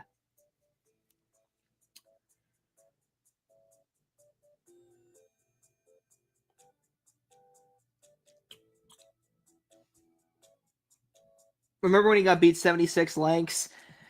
That honestly, that might still be my favorite, like one of my favorite races that he had in his career, just because it was the greatest laughing stock that I ever saw. But then, like, the race afterward, I think it was the race afterward that was my favorite. Yeah, check his JBIS stats. But, like, yeah, he is running. TO Password is in full swing. I think he's won like 3 straight. But don't quote me on that. All right, let's go on to the next. I'm debating on whether to like just run him one more time. Nah, you know what? No, he's earned his retirement. It wouldn't be right to just kind of force him into one more cheap race. Look up who won Shackelford. All right, let's advance a year. Okay, first things first. He's retired to stud. Becky Swimming. I'm not sure if I'll keep him around as a stud. Gentle Quinn and Tom Swimming, I'm going to need. Singing Witty and Chasing Unicorn are going to be my new proteges. Should we buy a horse? Like, should we invest money into buying a horse, or should we focus specifically on just breeding?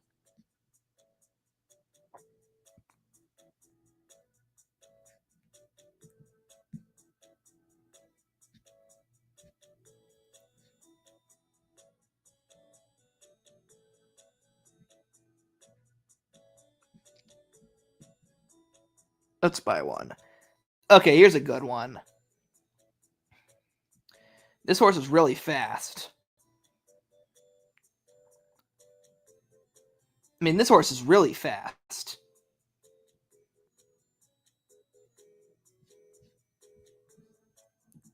Let's see what this one's got. Oh, Butterfingers.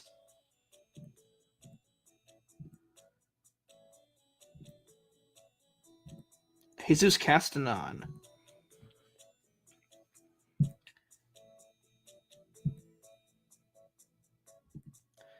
What does retired to stud mean? That means that he'll become a daddy and he'll make babies for me. Here we go. Okay, we got a nice new filly. Do we want to keep... So, okay, here's the big thing. We have these 2 2-year-olds, and we have this completely new 2-year-old with us. Do we want to keep any of these names, or do we want to change them? Because I know Singing Witty I want to change the name of immediately. Zany Dragon and Tom's Lucky City.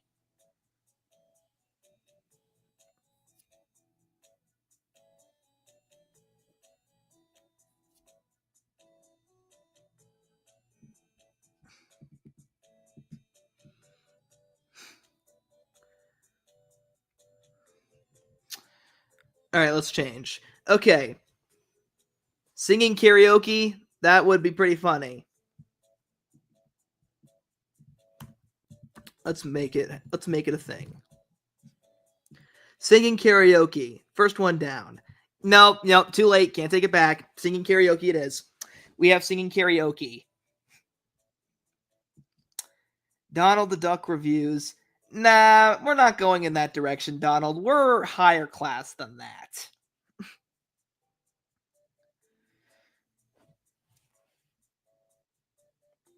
Next, Chasing Unicorn.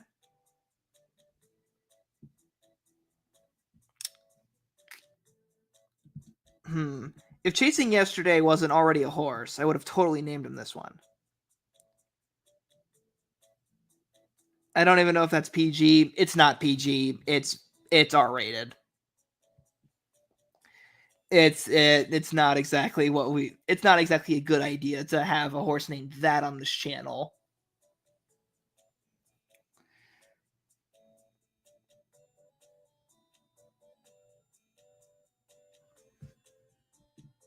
I hear racehorse names are usually one word.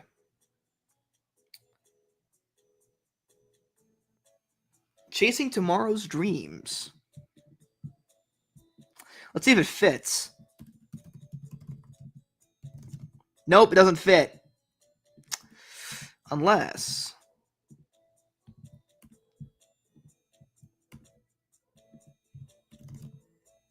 Chasing Tomorrow's Dre.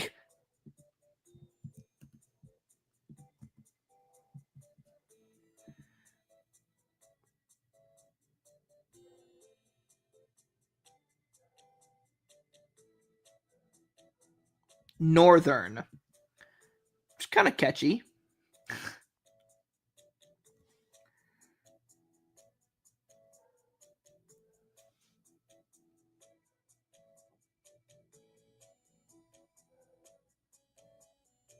Like the British train.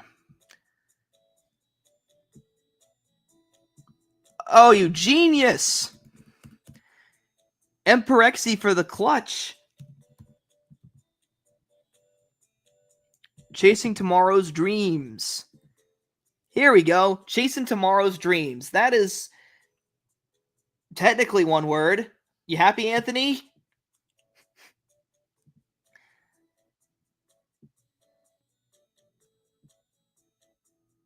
Whatever happened to Jeremy Rose, a Fleet Alex's jockey? There's probably a really sad explanation, but I don't know. That I don't know what happened to him. I mean, like Stuart Elliott, he kind of disappeared. As an example. Love the name. Perfect. Glad to always be of service, Anthony. Antoine.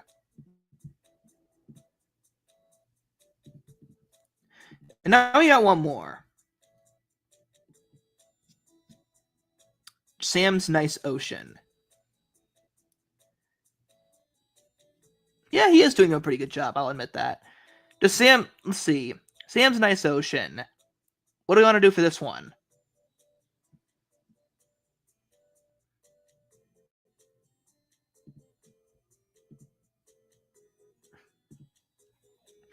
They went to a farm.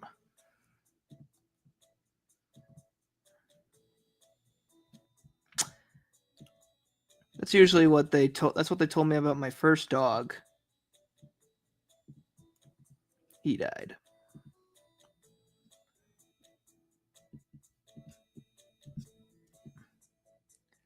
What's the worst name you've ever seen? Sam's Nice Ocean. We don't know who Sam's Nice. We don't know anything about Sam's Nice Ocean's family. Sam's Nice Ocean doesn't have a family. They are the start of a new generation, a new pedigree, a new line of horses.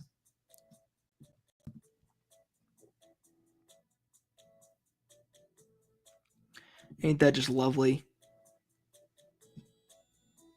Oh yeah, the racist. Yeah, you know what? Yeah, any of the racist horse names that have been implemented, like those are automatically the worst. Like there's some really bad ones. If you can imagine it, it's there. Samantha's Beach. That's not a bad one. I like the sound. I like the ring of it. Samantha's Beach. That sounds like a real name. Like, that's a real horse racing name, you know? I feel bad now. I just realized, are there any rules against expletives in this game? Because that feels like such an easy problem that could possibly come up. But for now, that's not going to be an issue.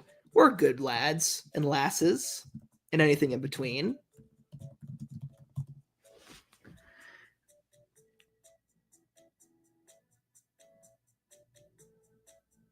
Oh, that is a terrible one. Yeah, that was bad.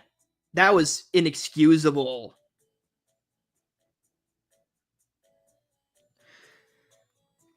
Also, that horse that was named Grape Soda because he was named after a black guy. That was bad. That was really bad. That was real, and like it was in 2022. The fact that people were still coming up with racist names at that point is ridiculous. some of the worst like racist horse names are usually from like the 1800s or from the 1900s.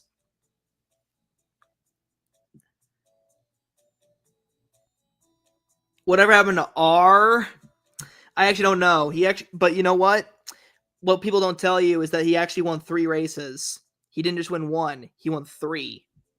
Let's also just max out these horses' stats.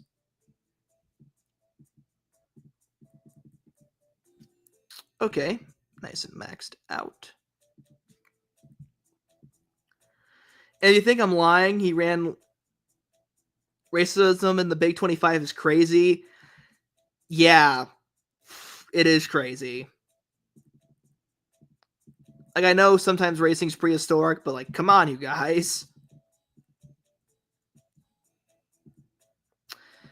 I think honestly, the all-time worst horse name in the history of the world is probably a horse who ran in the Preakness. I won't go any further, but if you know anything about the Preakness from the past, you know what I'm talking about. Let's just max out these stats. We got to get our looks maxing.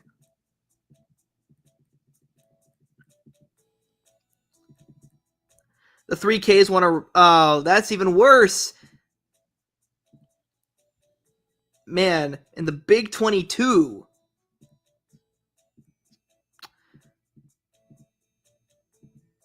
Let me go research it then. Yeah, do it at your own risk. Have fun. Yeah, you know what I'm talking about. This one's just dirt. This one's just gross. Not really that bad, but Golden Shower. That was a bad horse name. That was a really dirty one. Good. I think the one of the horse deaths I totally forgot about was Seeking the Soul. I saw him win the Stephen Foster, so that was a very unfortunate day. He wasn't the best horse, but he wasn't bad either. He kind of was he probably was the reason why the Stephen Foster got downgraded. So we got 2 milers in. So in singing karaoke, we got 2 milers and a 7 furlong horse. So we're going to be kind of limited in our choices. Stradivarius. Stradivari. That was an odd horse. Everyone thought he was going to do something really big in the Preakness, but he turned out to do diddly squat. Like, that was just nothing. He was a nothing horse. How about the best horse names in the world? The thing is, some of the best horse names are also the worst. Like, Hoof Hearted. Like, that is so immature, but it's like, it's brilliant. It's so stupid, but I love it so much. I think Man of War is actually one of the best horse names because it's so commanding. I mean, doesn't that name just command power and respect? Let's get some horse racing in. Tom Swimming, how about you go right here?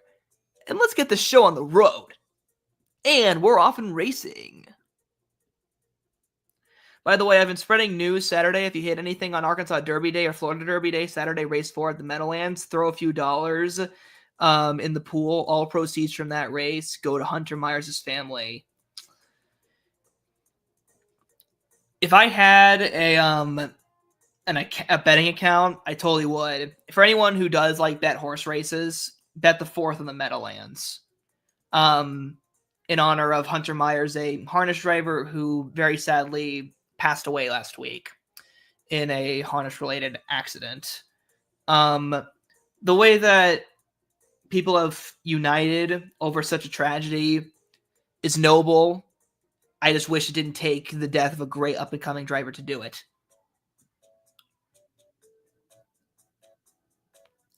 Gunrunner. Yeah, that was a good name. She's a man-eater. I actually really like that one because that's like a feminist icon name. She's a man-eater. Like, she is a queen. If I say so myself. I mean, isn't she like besides Miracle Man, she's probably one of the greatest Jamaican horses to ever live. Also, I think when it comes to like Jamaican horses, they seem to always have really kind of long names that kind of flow. Like She's a Man-Eater, Fun Condon, Santa Teresita, and Hysterical Lady. Class act from the Meadowlands, I absolutely agree. Very good of them. W Meadowlands. Samantha's Beach is starting to turn up. I think they're fully fit. So you know what time it is? It's time to see what our new bought 2-year-old can do. Let's get going. Let's groove. We're off. There she goes. And look at how fast she's moving. She's taking off. Well, that was easy, but it was a maiden race, so I would have expected nothing less. Tough Tiz a Sizz. Yeah, you seem to really like horses who ran against Zenyatta. Gentle Quinn, let's just get you into a nice race. How about It's Freddy? Agent time for her. Samantha, she is a 7 for, I believe she's a miler. Yes, she runs at a mile. That's where she's comfortable. Supernatural power. I think that one's a little trite, but it has a good ring to it. Singing karaoke. Let's just get you out there. Let's get you winning. We're off. Condo Commando. I liked her. Stormbringer. That's a good name. Come on, singing karaoke. Don't let me down. Or you go to the glue factory. There we go. That's it. All I had to do was just mention the knackers, and there you go.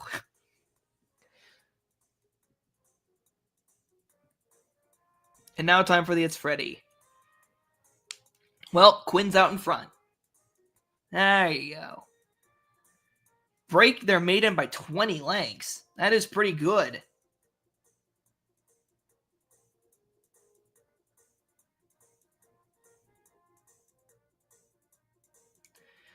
Well, Skippy Longstocking, I love that horse. I love that horse's name. I mean, he's named after like a cartoon character, or it's a pun on something. Like, my mom used to dress up as Pappy Longstocking. Hey, homebred victory. Let's add that to our achievement trophy. Right here. A real operation and all of my own. Let's keep moving up the ranks. Oh yeah, Fyodor. What's kind of funny is that horse is actually, it's literally F. The letter F. Eodor. Fyodor. And you know what's weirder? He was born in America, but he started his career in Poland. He ran in Poland's third Jewel of the Triple Crown. And then he came down here and he took down West Virginia. Ferdinand, I think, was an underrated horse, but I think that horse's name actually makes his death even more tragic.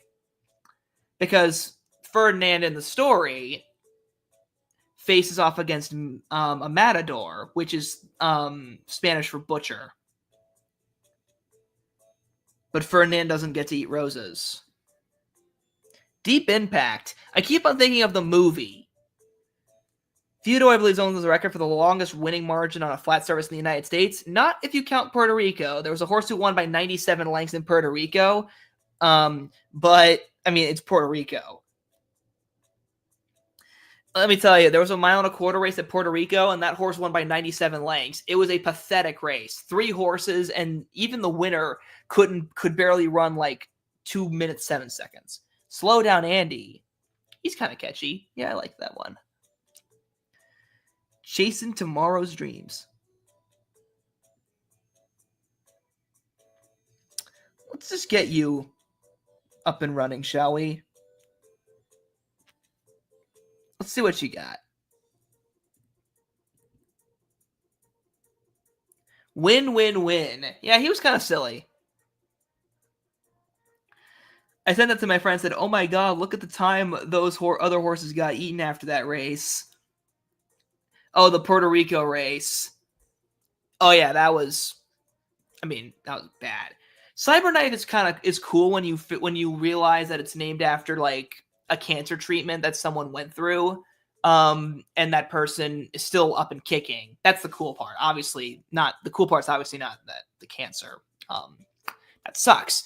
But they kicked its proverbial posterior, and now they have a champion horse named after them through their strength. One of the funnier ones in Jamaica was a horse named Juice Man. Oh, that's morbid. That is dark. That's darker than Sunday Silence. Oh my god. Clyde Von Dusen. That one's funny. Because, yeah, he was named after a dude who then trained him. So Clyde Von Dusen, and then he has Clyde Von Dusen. Hey, who you riding, Clyde Von Dusen? Clyde Von Dusen. Imagine getting to do that. Like, hey, who's that horse under you? Oh, yeah, it's Sketchy the Horse Guy, and he's riding Sketchy the Horse Guy. How well did he do? How did Mr. Juice Man fare? Still alive. Well, how old is he? Tom Swimming. Let's just get this one. Let's just get an easy race under you. Everyone else seems to be a little out of commission.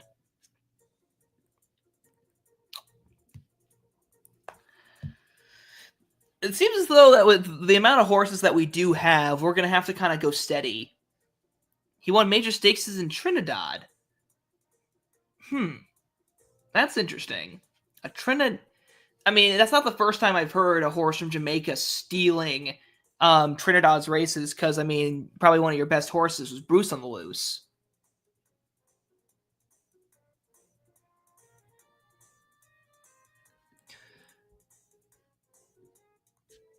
In we go. J-Boy's Echo. That horse he wasn't good, but, he did have a good name. He had a solid name. He had a good name. Samantha's Beach.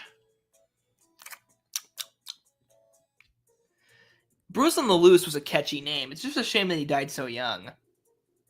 Well, he was still on top, really.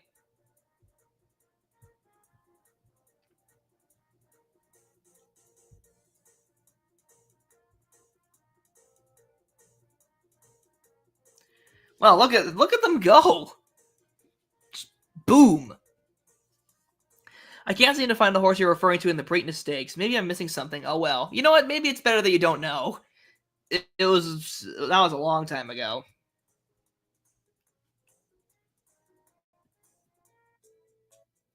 He's 9 years old. Is he still racing, or is he just retired?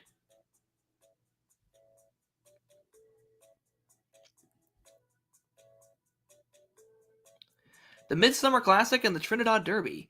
My wife knows everything, and the wife doesn't know.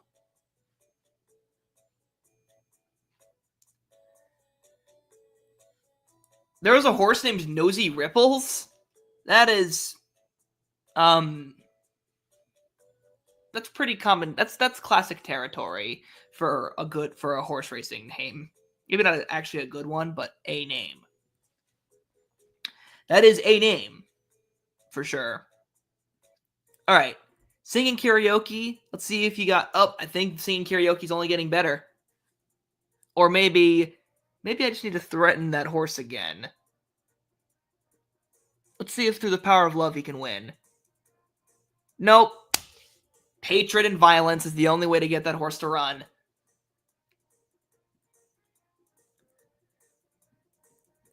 And now for the Gulfstream Park Mile.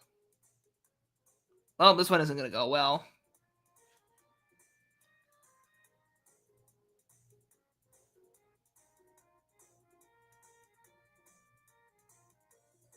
Darn it. These horses are going to have to go on a vacation. To the Knackers.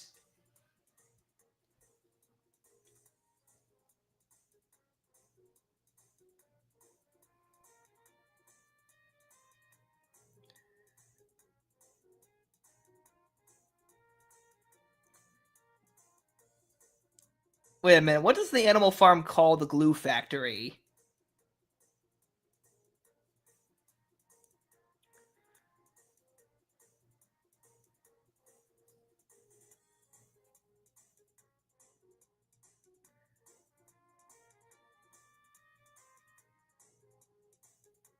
Oh, okay.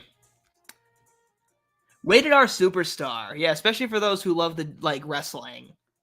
And there's some kind of bleeding over between wrestling fans and horse racing fans from what I've seen. Royal Dad, I actually don't like his name. I think it's a little lame, but it's all right. Drosselmeyer, that's a classic.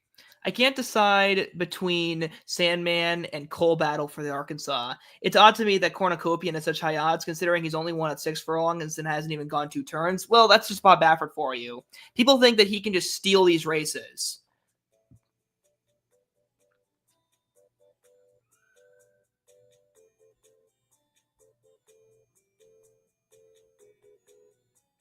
Thank you for the explanation.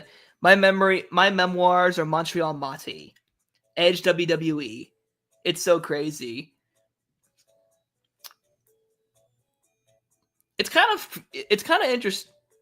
Or the wine stored. You know, I've never actually liked wine. I've tried it a few times. It sucks. I don't like it. The wine steward. Chasing Tomorrow's Dreams. Coal Battle is an excellent horse that should not be underestimated in any way. I feel like everyone's kind of just waiting for him to finally lose because he's been on such a hot streak for a while, and everyone just expects that after you win a couple of races, you're supposed to lose one. That's why winning streaks are so special, after all. I really hope he's able to keep this up.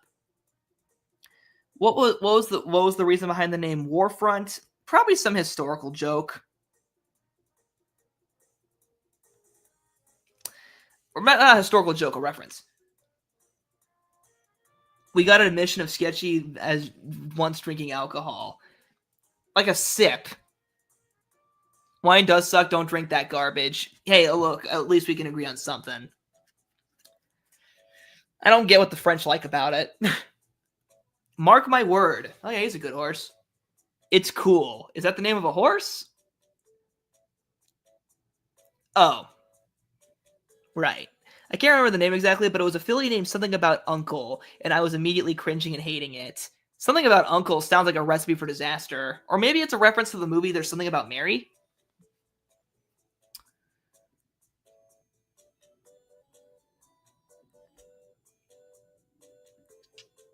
Tom something.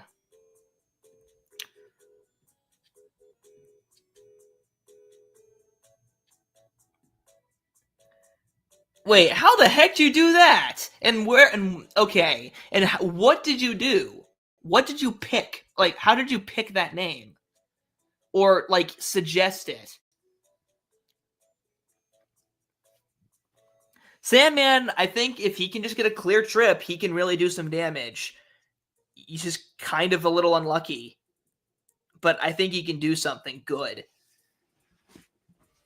I think we need to sell one horse to this year. Yeah, I agree. You can only sell horses at the end of the year, but I'm definitely like because we have like 2 milers and a 7 furlong horse, one of them's got to go. So what I'm going to be doing is basically kind of holding my own personal version of trials for these horses and seeing what they can do. Like Samantha's Beach, considering that she was a lofty purchase, and just look at her go. I think she stays. I think it's going to be a battle between the 2 brothers. It's going to be a question of who stays alive, singing karaoke or chasing tomorrow's dreams. I'm not sure, but it sounded very creepy and disgusting. There are some really disgusting and kind of perverted names in the horse racing world. Some that I literally like can't even say. That people did name horse like after horses. I mean, this one's a little bit more lighthearted, but still is a bit weird, like Panty Raid. That's a classic example. But she was also a really good horse, and she's dead now. Rest in peace. Crown Chaser. That was a fun one. I might need to start saying some of my I might need to start saying some of my Gallop Racer names. Lol. Yeah, this would be a good time. Favorite Kentucky Derby contender? Scat Daddy's a dumb name. It's probably like in reference to like the musical genre. Tickle Me Uncle Mo. Oh my god. That is disgusting. Jesus Christ. So favorite Kentucky Derby contender. Sorry about that, Perlay. Or Pearl. I don't know how it's pronounced. Apologies. I think Coal Battle and journalism. I'm very boring. Bricks and Mortar and Zippy Chippy. Those are good names. I saw Bricks and Mortar win in his like third start. And you know who was third in that race? The champion steeplechaser of last year's Snap Decision. Both just came out of that race. Like they were running in an undercard race at Belmont Park, and then they went on to do totally different things. And also, I've mentioned this earlier, but I did get to see him win the San Felipe Stakes. I'm probably not going to go to the Santa Anita Derby, but because I saw him win, to see him then go on to win the Kentucky Derby would be like huge. Because I could then say that I got to see a Derby winner before he went on, like before he did it, you know? Dennis has a similar story with Sovereignty, who's running in the Florida Derby, who could be kind of threatening. Let's advance a week. So far, Singing Karaoke has lost his first step, but that was in a race where he was definitely out of his comfort zone. But Chasing Tomorrow's Dreams, yeah, I think Singing Karaoke's going to go. Gold Ship. Silliest name I've ever heard was definitely R. I mean, that's a good choice. Run against each other in a race? Yeah, at some point I will. March Lorraine. That's a good choice. Yeah, I like March Lorraine. She's a good horse. Not the best, but she was good.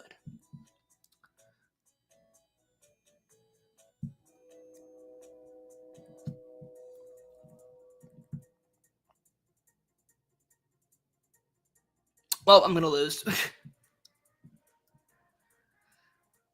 I honestly never thought that March Lorraine had a chance to win the Breeders' Cup Distaff. She really surprised me. Hey, it's the Breeding Barn. Let's go and take a look. Red Rum. Surprisingly not named after Murder or The Shining. 50 Shades of Hay. I saw her win the Black-Eyed Susan, and I bet money on her when I was like 9 years old. I loved 50 Shades of Hay. And then I found out about the book. The book kind of sucked.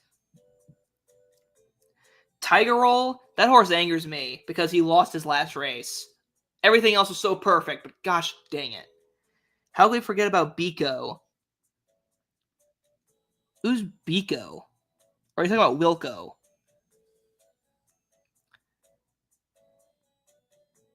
Also, maybe time to sell Gemslequin. Yeah, at the end of this year, I'll sell them.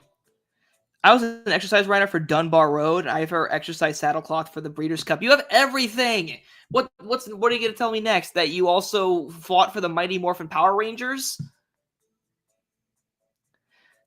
Cauto Star. That's a good name. Denman, I for years thought he was just he was a bay, but no, he's actually a liver chestnut. Like, I'm not joking. He's actually a chestnut horse somehow. Let's see. So out of our two stallions, I think that Chris's Swimming is actually a slightly better choice. Maybe we could pair these two together and see if we can get some luck. Maybe, just maybe.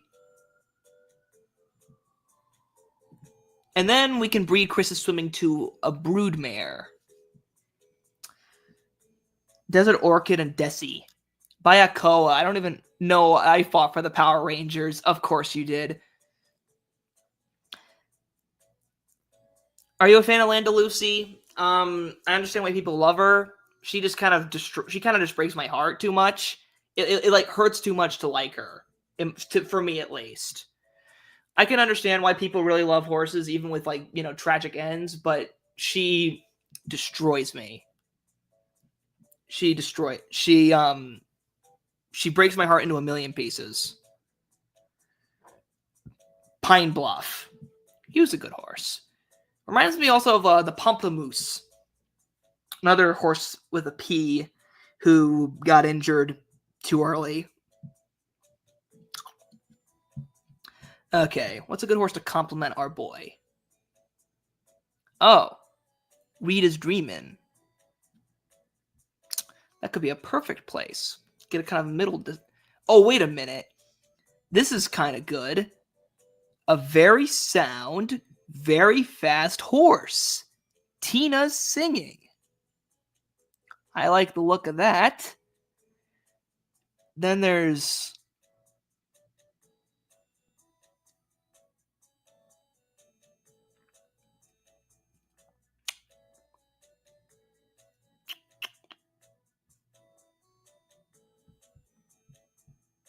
screw it. I'll breed them both to Chris, and we'll see if any of them stick.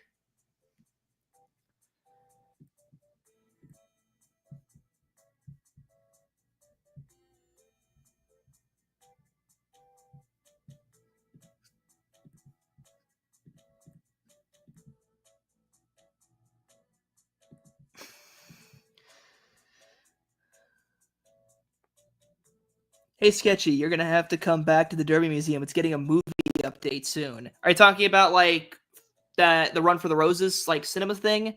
Yeah, I should. Especially because I'm, like, interning in Indiana. So I could very easily drive down to Churchill Downs. We could go together. We could eat, bet horses, respectfully enjoy the company of ladies. Epona. That's a classic one. Ah, sweet. Oh, the Breeders' Cup Distaff. I watched that when I was like 7 years old. That messed me up. I saw that way earlier than I ever should have. That was unfortunately a canon event for me as a horse racing fan to see that. You know what? I'm gonna wait a week. I'm gonna wait a week and see if there's more longer races for them to run in. Swimming. I can try them in the Brickway Lincoln. Let's see if that works. Chasing Tomorrow. Dreams. Singing Karaoke. And Samantha's Beach. Well, they're not gonna run against each other technically. What I will get to see is who runs faster, like through time. What a sad canon event. Yeah, for real. The 1999 Belmont Stakes. I'm just glad that, while it was very much a tragedy, at the same time, it was also such an incredible display of heroism by Chris Hanley, but it was also even more tragic considering what happened to him the following year. Such a noble man, but a very troubled man. Chris Hanley, I think, breaks my heart more than charismatic.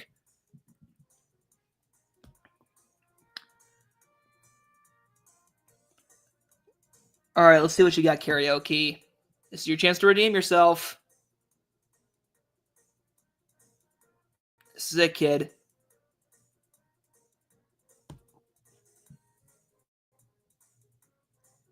Perfect. All right, so Singing Karaoke was way worse. And he's like a miler, so he's clearly lagging behind the bunch. But let's see what happens to Samantha.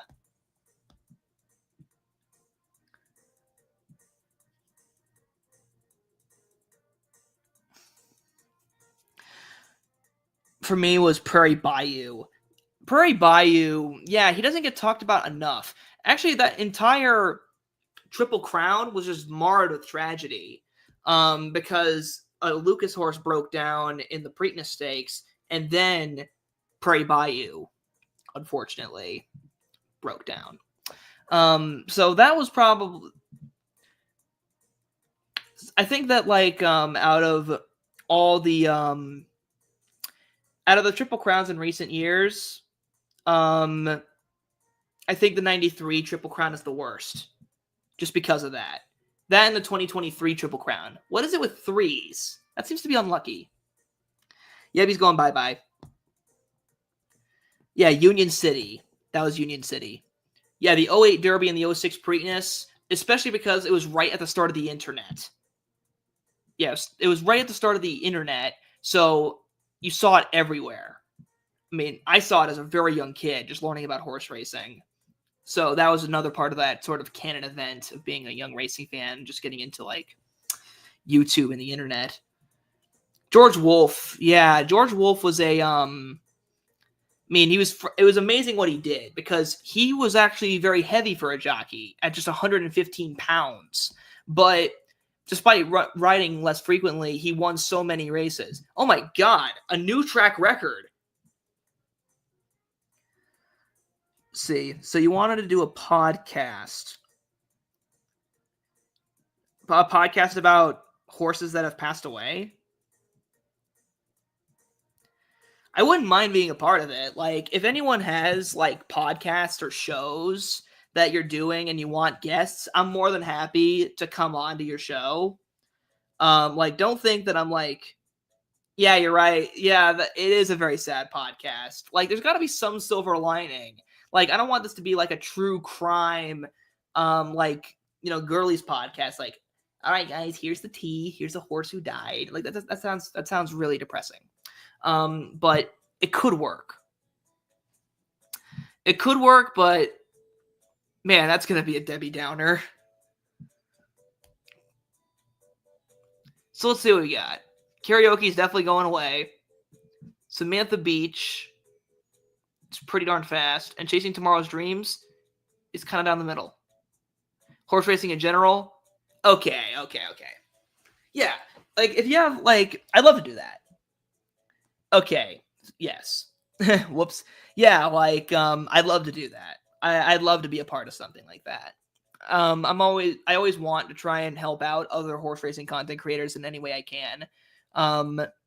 So I'd absolutely love to do that. I'm not like, you can DM me about it on my Instagram, Nathan Klein Horse Racing, or you can DM me on Twitter at Nathan the Caller.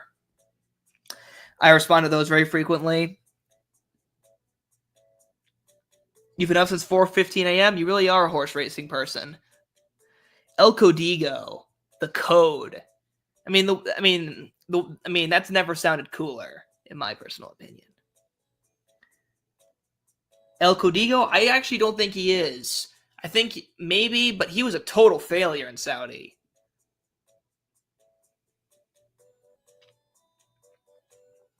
Would you mind being a guest? Yeah, sure, for an episode. Yeah, like, I wouldn't mind doing that for an episode. I'm not sure how we could do it. Like, maybe if you have like Discord or something. I do also have a Discord, and I actually have been. You know what? I'll just mention this right now. I have been considering trying to make a horse racing themed Discord server for not just this channel, but also just as a community place to discuss horse racing. And since you all are here and actually are holding steady, interacting with this what's the word, with the stream, I mean, holding 8 viewers for me is actually pretty good. Like, I'm constantly, like, you guys are keeping this interesting for me, and I'm able to keep on entertaining you guys in a half decent manner, which I'm very flattered by. So yeah, like, I guess while you guys are here, I have been wanting to do a horse racing Discord server. I don't have anything to really show for it right now. But I mean, I could just like create something right now, just drop the link and just get something. Let me just type it. My Instagram is, let me just type it into the chat.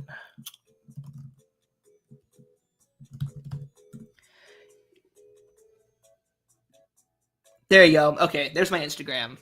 So yeah, you can DM me on there with the details.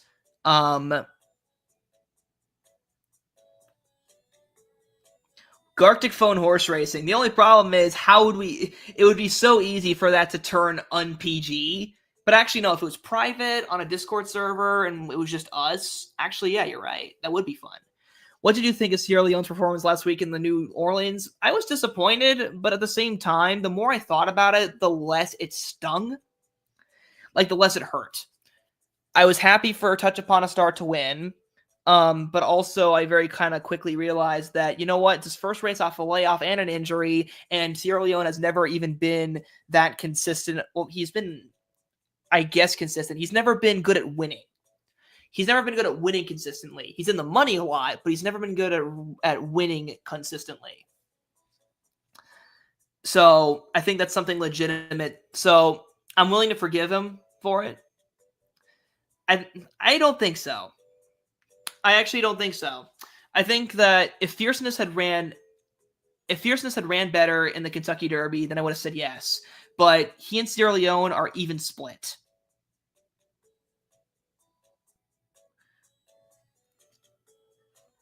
There we are, perfect.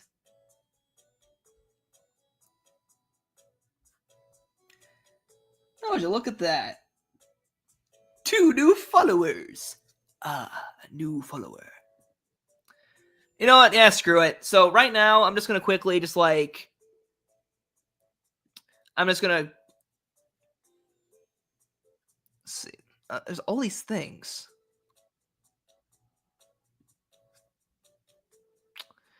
Okay, let me just find... Just going to create my own for friends. Just going to call it... I don't know. I'm going to call it Sketchy the Horse Guy just for now. That name's going to change. Like that name's gonna get get something different, and I literally just created this right now out of the blue. So, like, you guys can join right now if you want. And let me just drop this here while it's fresh.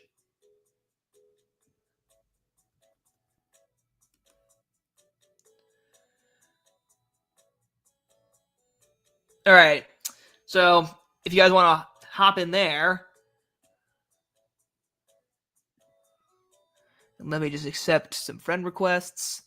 There we go.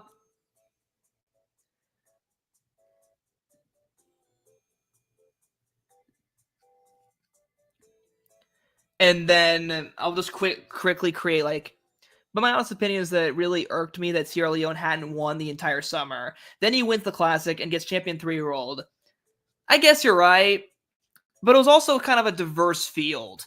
Like, it was, for lack of a better... Like, it didn't have a standout. Dornick didn't stay sound long enough to claim the title. So, it was kind of the best of a bunch of decent horses. Let me just create suggestions. Okay, so suggestion server so that you guys can suggest new ideas. Let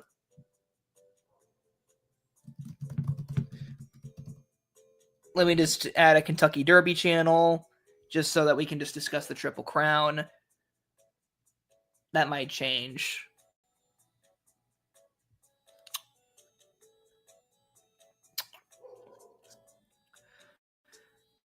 But yeah, just created something really primitive. Guys, go ahead and join. And was the better horse? Yeah, I can see it. But yeah, like just joined. Rio Vizon is my nickname. All right, that's cool. Welcome to the club. Welcome to the very small, Sketchy the Horse Guy club community. Of course, Key gets the first word. That'll be fun.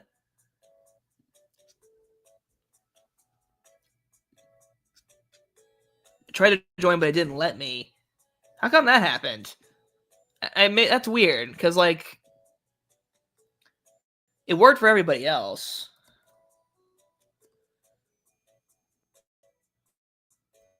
Like, here, I'll DM you an invite link. I don't know why it wouldn't work. You never lose?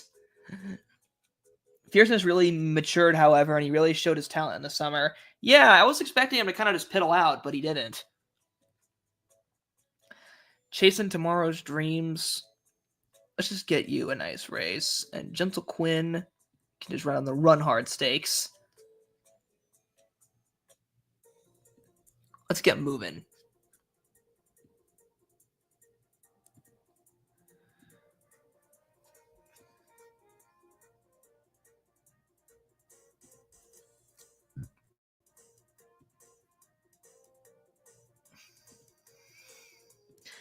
Never lose.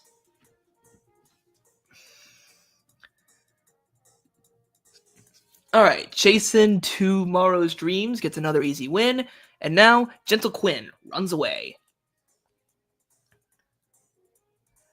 There goes Gentle Quinn. Finally, I can get some actual good money. I'm broke.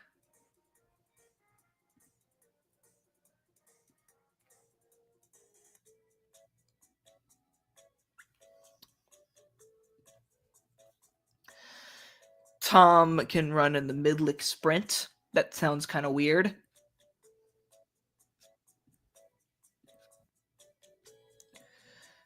When's the first stakes race of the year? Oh, I just missed it. You know what? I'll wait for the Trimmer stakes. I'll wait for the Trimmer with those guys. Ooh, cruising. Okay, I joined. Welcome.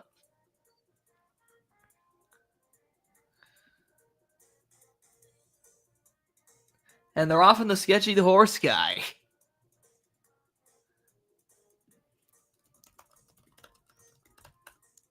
Yep, alright, just added horse racing gaming to the server. So we can talk about horse racing games all we want.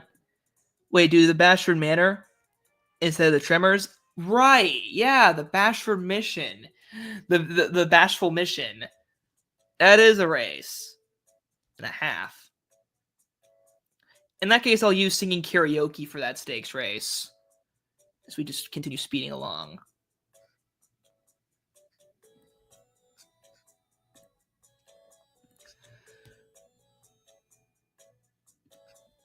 Okay, they can run on the Trimmers, and then Samantha can go into the Bashful Mission. We're off. Do you think White Abario's going to win the Ghost Zapper? He better. Like, it's his race to lose. He just won the... Unless he has another bad trip like he did in the Mr. Prospector Stakes, then he has to win this race. Oh, hey, singing karaoke kind of picked it up a little bit. And now has a stakes race. So he wasn't completely worth nothing. First homebred stakes winner. With the horse that I'm the least proud of. That's kind of ironic how that works out. He's 1-9 morning line. Of course he is. Like, basically, like, he better. He better freaking win that race. He has literally no excuses anymore. He got all the cobwebs shooken off when he ran in that allowance race in the Mr. Prospector. He won the Pegasus. Maybe he'll bounce a little bit, but even when he bounces, he should destroy this field. There's no way he should lose. Obviously, he could lose, but if he does lose, oh, it's going to really hurt his reputation. Yeah, like, White Abario, I like him more than I did last year, but, man, he's got to start being more consistent if I'm going to want to love him more, you know? Because if not, he's going to be just some weird horse, and there's only so much of that I can tolerate. I hate wishy-washy horses.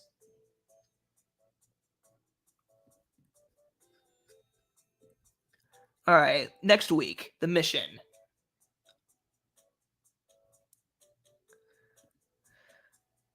So the mission, he can just run in this race.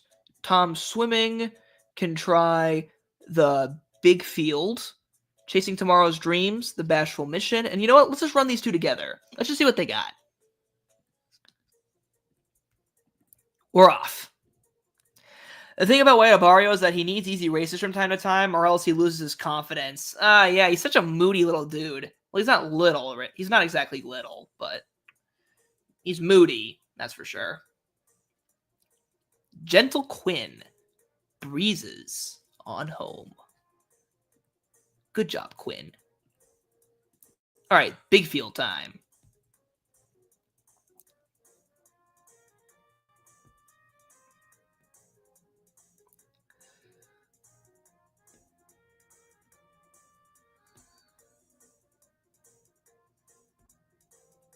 That was easy. He seems to really like Gulfstream, so that should be beneficial. He better win at his home track. Oh, yeah. Yeah, he does have a home court thing, but yeah, he also can run all the way in the West, so it's not completely one-sided. It's not like he's a Gulfstream Lava Man. Well, here we go. Oh, we get a 2-horse battle between our own horses. Fight, my children! Fight! Hey, that's surprising. Our homebred beat our purchased horse by a slim margin. Good job. And I think that's an achievement. Yes, it is. A special trophy case for homebreds. So now we get our first homebred graded stakes winner with Chasing Tomorrow's Dreams. Bravo. Oh, that's surprising? Yeah, but you know what? I'll take it. I'm happy with that. Good job, miss. Good job. Good job.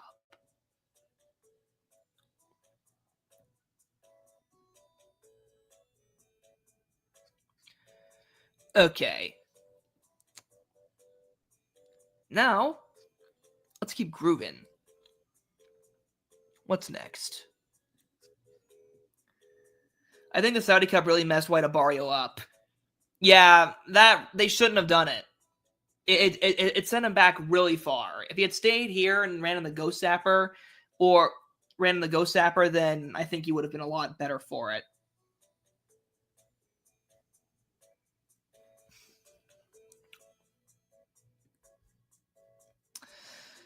Well, here's seeing Karaoke's chance to redeem himself. A graded stake race.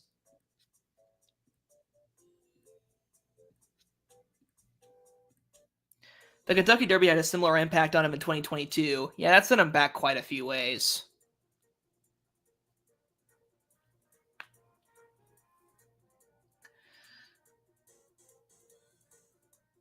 Well, he's moving, but a bit too late. Oh, that one hurts. That hurts. You nag!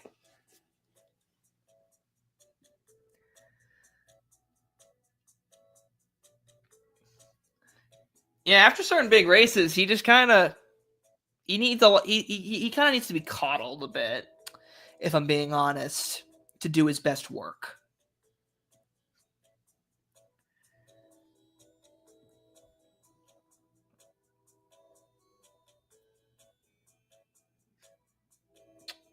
The gardener. Now the 2-year-olds, they're gonna take a break for now. Just get a nice easy win. And just breeze. Look at him go. Oh, wait a minute. Oh, yeah.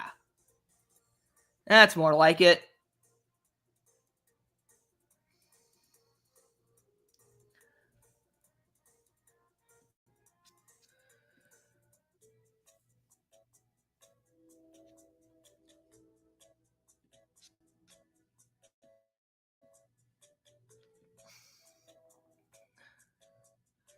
Very nice job there, Key.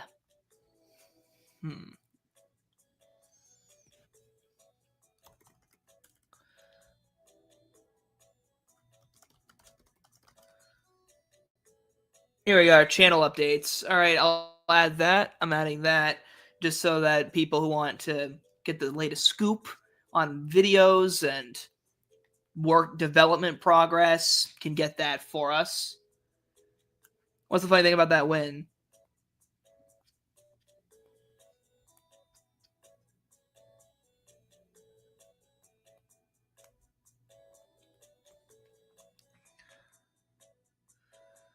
I beat Real Quiet and he can't win that race RL or in the game. Oh, that's that poor sap. Yeah, that is Real Quiet.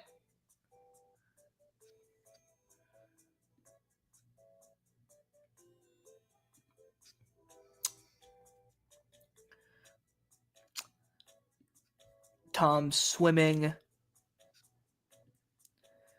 Tom's swimming is a miler. Where's a good place for him to run? Could run there, but he is a graded stakes winner. And is a grade 2 winner. I think I'm going to try and give him something larger to take down. Meanwhile, Samantha can run in the Good Friend Stakes. Let's just get that under her belt.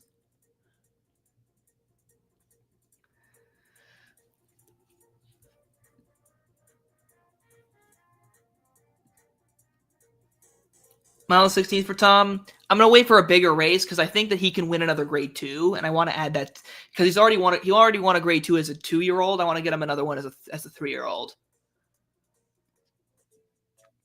The best comment I saw with his Pegasus win on YouTube was he ran like a Breeders' Cup champ should, which is true and a big compliment. Yeah, I mean, it's rare that you see a Breeders' Cup Classic winner last that long. I know it's partly because he doesn't really have a lot of stud value, but I'll take it.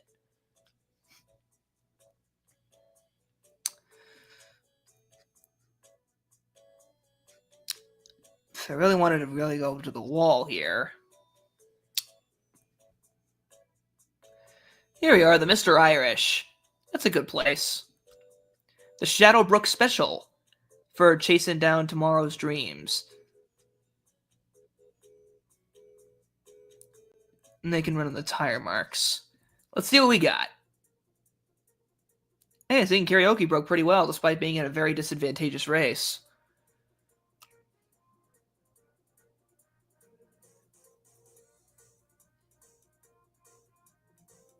Hold it. Hold it. All right. He's not completely useless after all.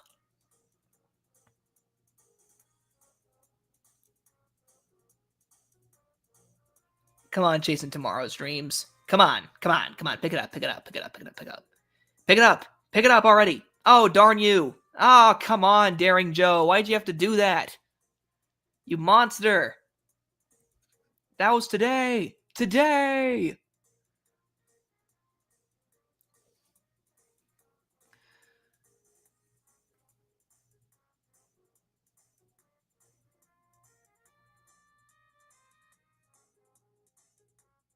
Well, Tom Swimming ran okay, but just tired badly.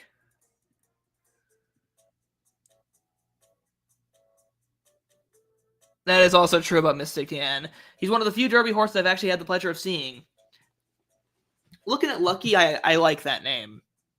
Irish Warcry, I never understood why people like that horse. I thought he was just okay. He's pretty, but how come I hear his name more often than I think he should?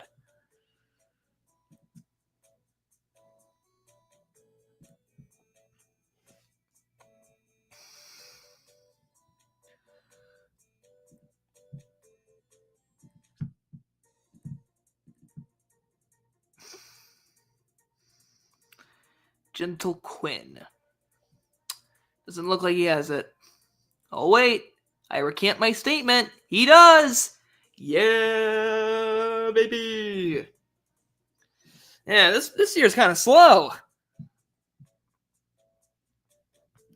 Samantha Beach. I could save them for this. Or I could run them in the Bacaro. Actually, you know what? I could fit them in both. Alphabet Soup was a good horse. I liked him. Oh yeah, Rajiv. I hope he's doing well.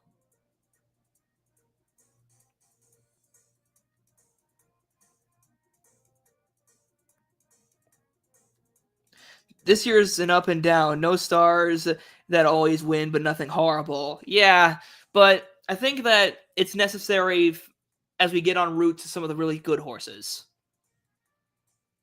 He ran some good races. I know he won the Wood Memorial. That's kind of all I remember. For Irish Warcry, at least. Oh, whoops. I totally mistimed that. My bad.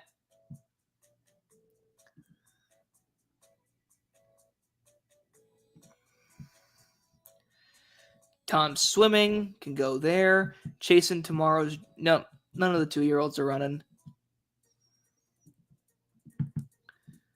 Do you think this year's crop is better than the last one? I think it's too early to tell. I think that we've been just kind of holding steady these last couple years without any particular stars. The Triple Crown is where we really figure out what this crop was made of. Like, if journalism, like, this is where journalism and Coal Battle really prove themselves. And then we figure out who we're supposed to follow.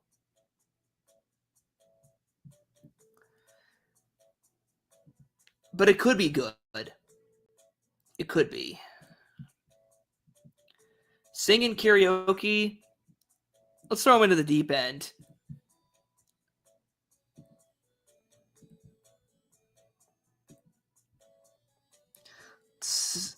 Or actually, you know what? I'm going to save him for another race. But I'll see if Chasing Tomorrow's Dreams can handle the deep end of the pool. Okay, not completely folded, but also not great.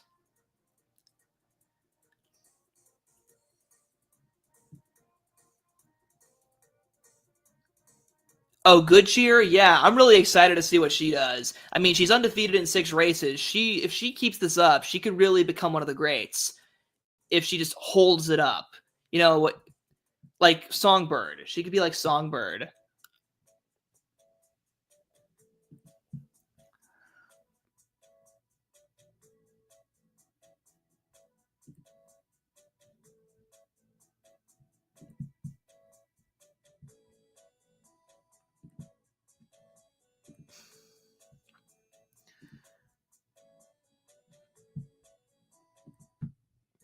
All right, we're off.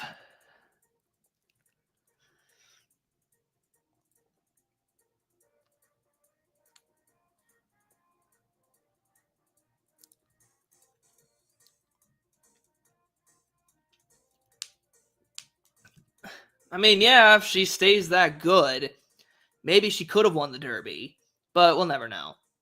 I think for now, she just got to worry about the Oaks. Hey, singing karaoke with another sneaky win. Good job. Who would name a horse Soup and Sandwich? Well, it's a good combination. I don't know what to tell you. She's one of my favorite fillies I've seen in years. I gotta be honest, I was never really a big fan of Torpedo Anna. Is she running in the Derby instead of the Oaks? No, she's not. She's going for the Kentucky Oaks. There's never been a single mention of trying the boys.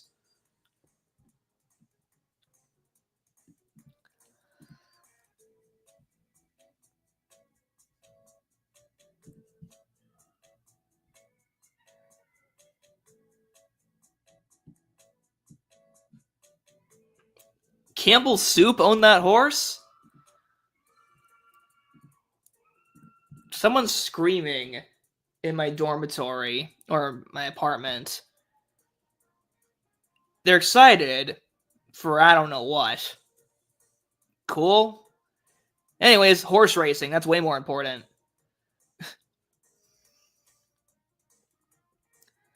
Ah, darn it. I lost $50. Oh yeah, that could happen. She could just throw the rider if she wanted to.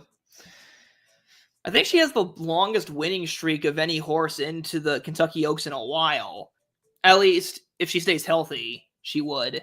Because I know Songbird was on a huge roll before she. Oh yeah, March Madness. That's probably what's going on.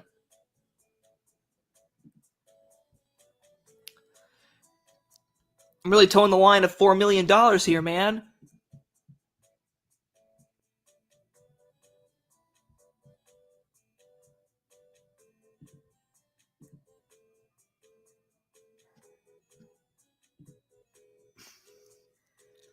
Oh yeah, immersive. She had a weird eye. I don't know why. She just had a. I don't know what that had to do with anything, but she had a weird eyeball.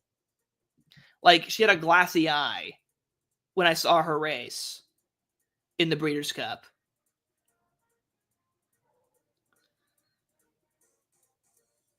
Come on, Tom. Come on, Tom. You can do it. You can do it. Hold steady. Hold steady. Hold steady. Nope. We're losing.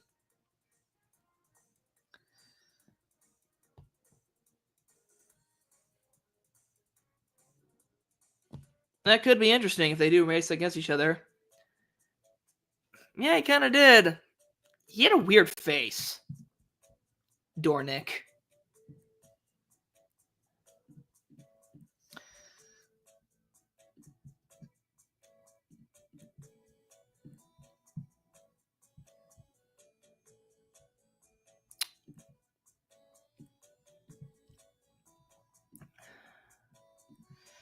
All right, let's see what singing karaoke can do.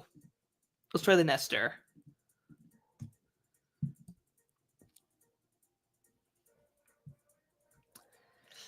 I was rooting for him in the Haskell, But yeah, I could see why it is kind of fun to see people so enraged.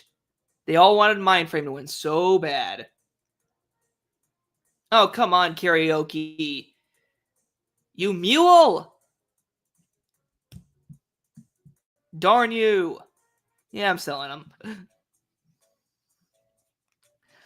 It's a shame that he didn't run longer. I really wanted to see what he could do.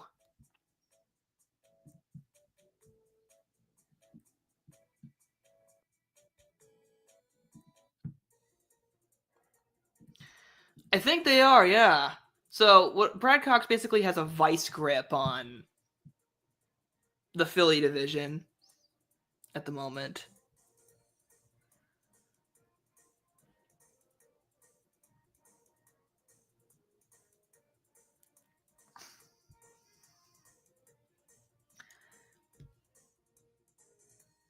Nice and easy.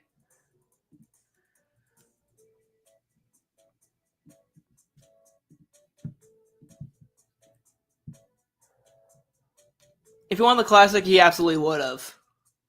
Him winning, I don't know if this should have been the moment of the year, but it was one of the better ones.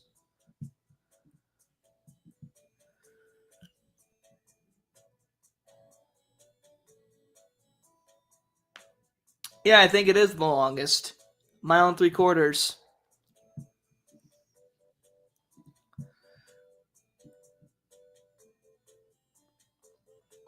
I agree.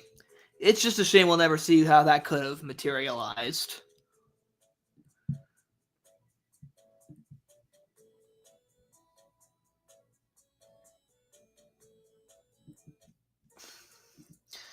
But it's just kind of how the cookie crumbles with this sport. So many shoulda, woulda, couldas.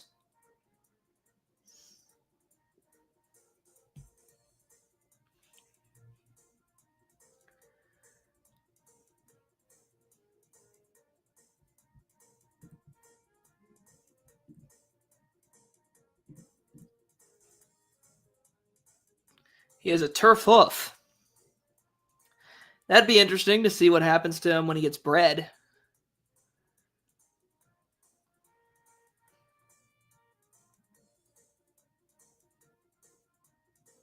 He was kind of like Blame. He basically was Blame. After Blame, of course. I'm not really a huge fan of him because I always just kind of found him generic.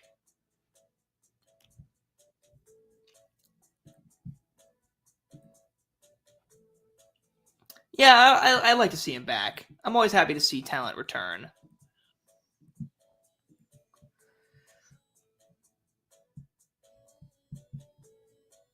Let's finish this up.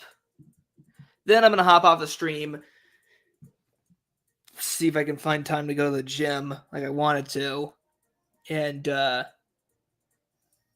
just work on some projects.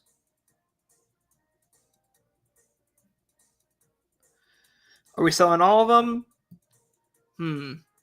Well, we do need some. Well, we do need some money makers.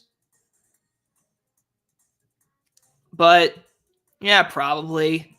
I might just can them all. I mean, they all did a little, basically nothing.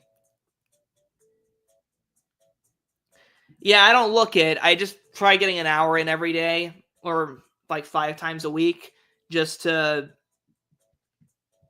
get a good routine going and just to hold my figure. About 162. Not a lot of muscle, but I mosey along. All right, we should probably do a final evaluation of our group after I steal this stakes race.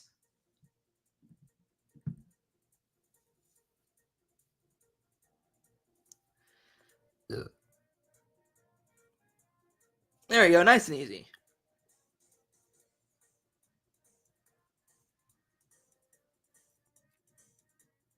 Been a pleasure too. Yeah, look forward to talking to you soon. Now you got that Discord server.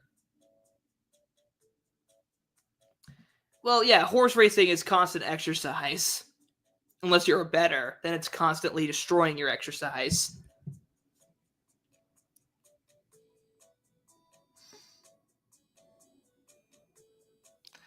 Samantha held her own. Gentle Quinn's at their peak. So if I wanted another season of that,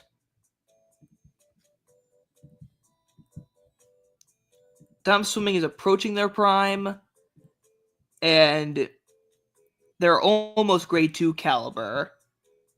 I think they can stay. But I'm definitely ditching karaoke. Chasing Tomorrow's Dreams, I mean, they are a grade 2 placer. So I think they have something worth keeping. Okay. I'll just get rid of karaoke. I've played Rival Stars before. I kind of, I haven't in a while. I deleted the app, but I enjoy it in spurts.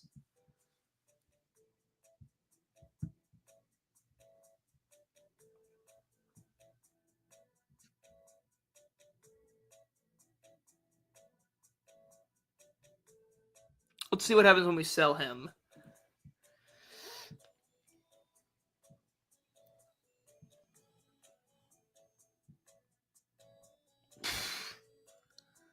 Not even $300,000. Well, that's going to leave a sour taste in my mouth. Everyone else stays.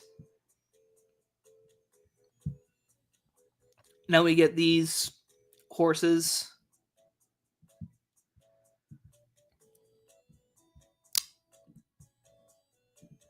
We'll probably go to auction next episode.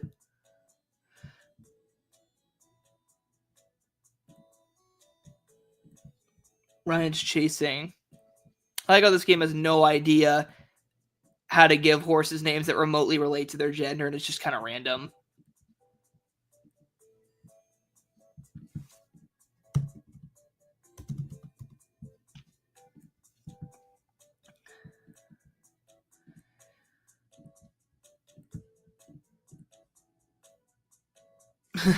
Not worth. Yeah, they're not selling for much. Let's see, year 7. I think that's a good natural stopping point. We'll work on these guys next time. Thank you all so much for enjoying this episode. I'll start making Kentucky Derby content real soon. And getting back to working on the Kentucky Derby Iceberg when I can. See you guys on the flip side.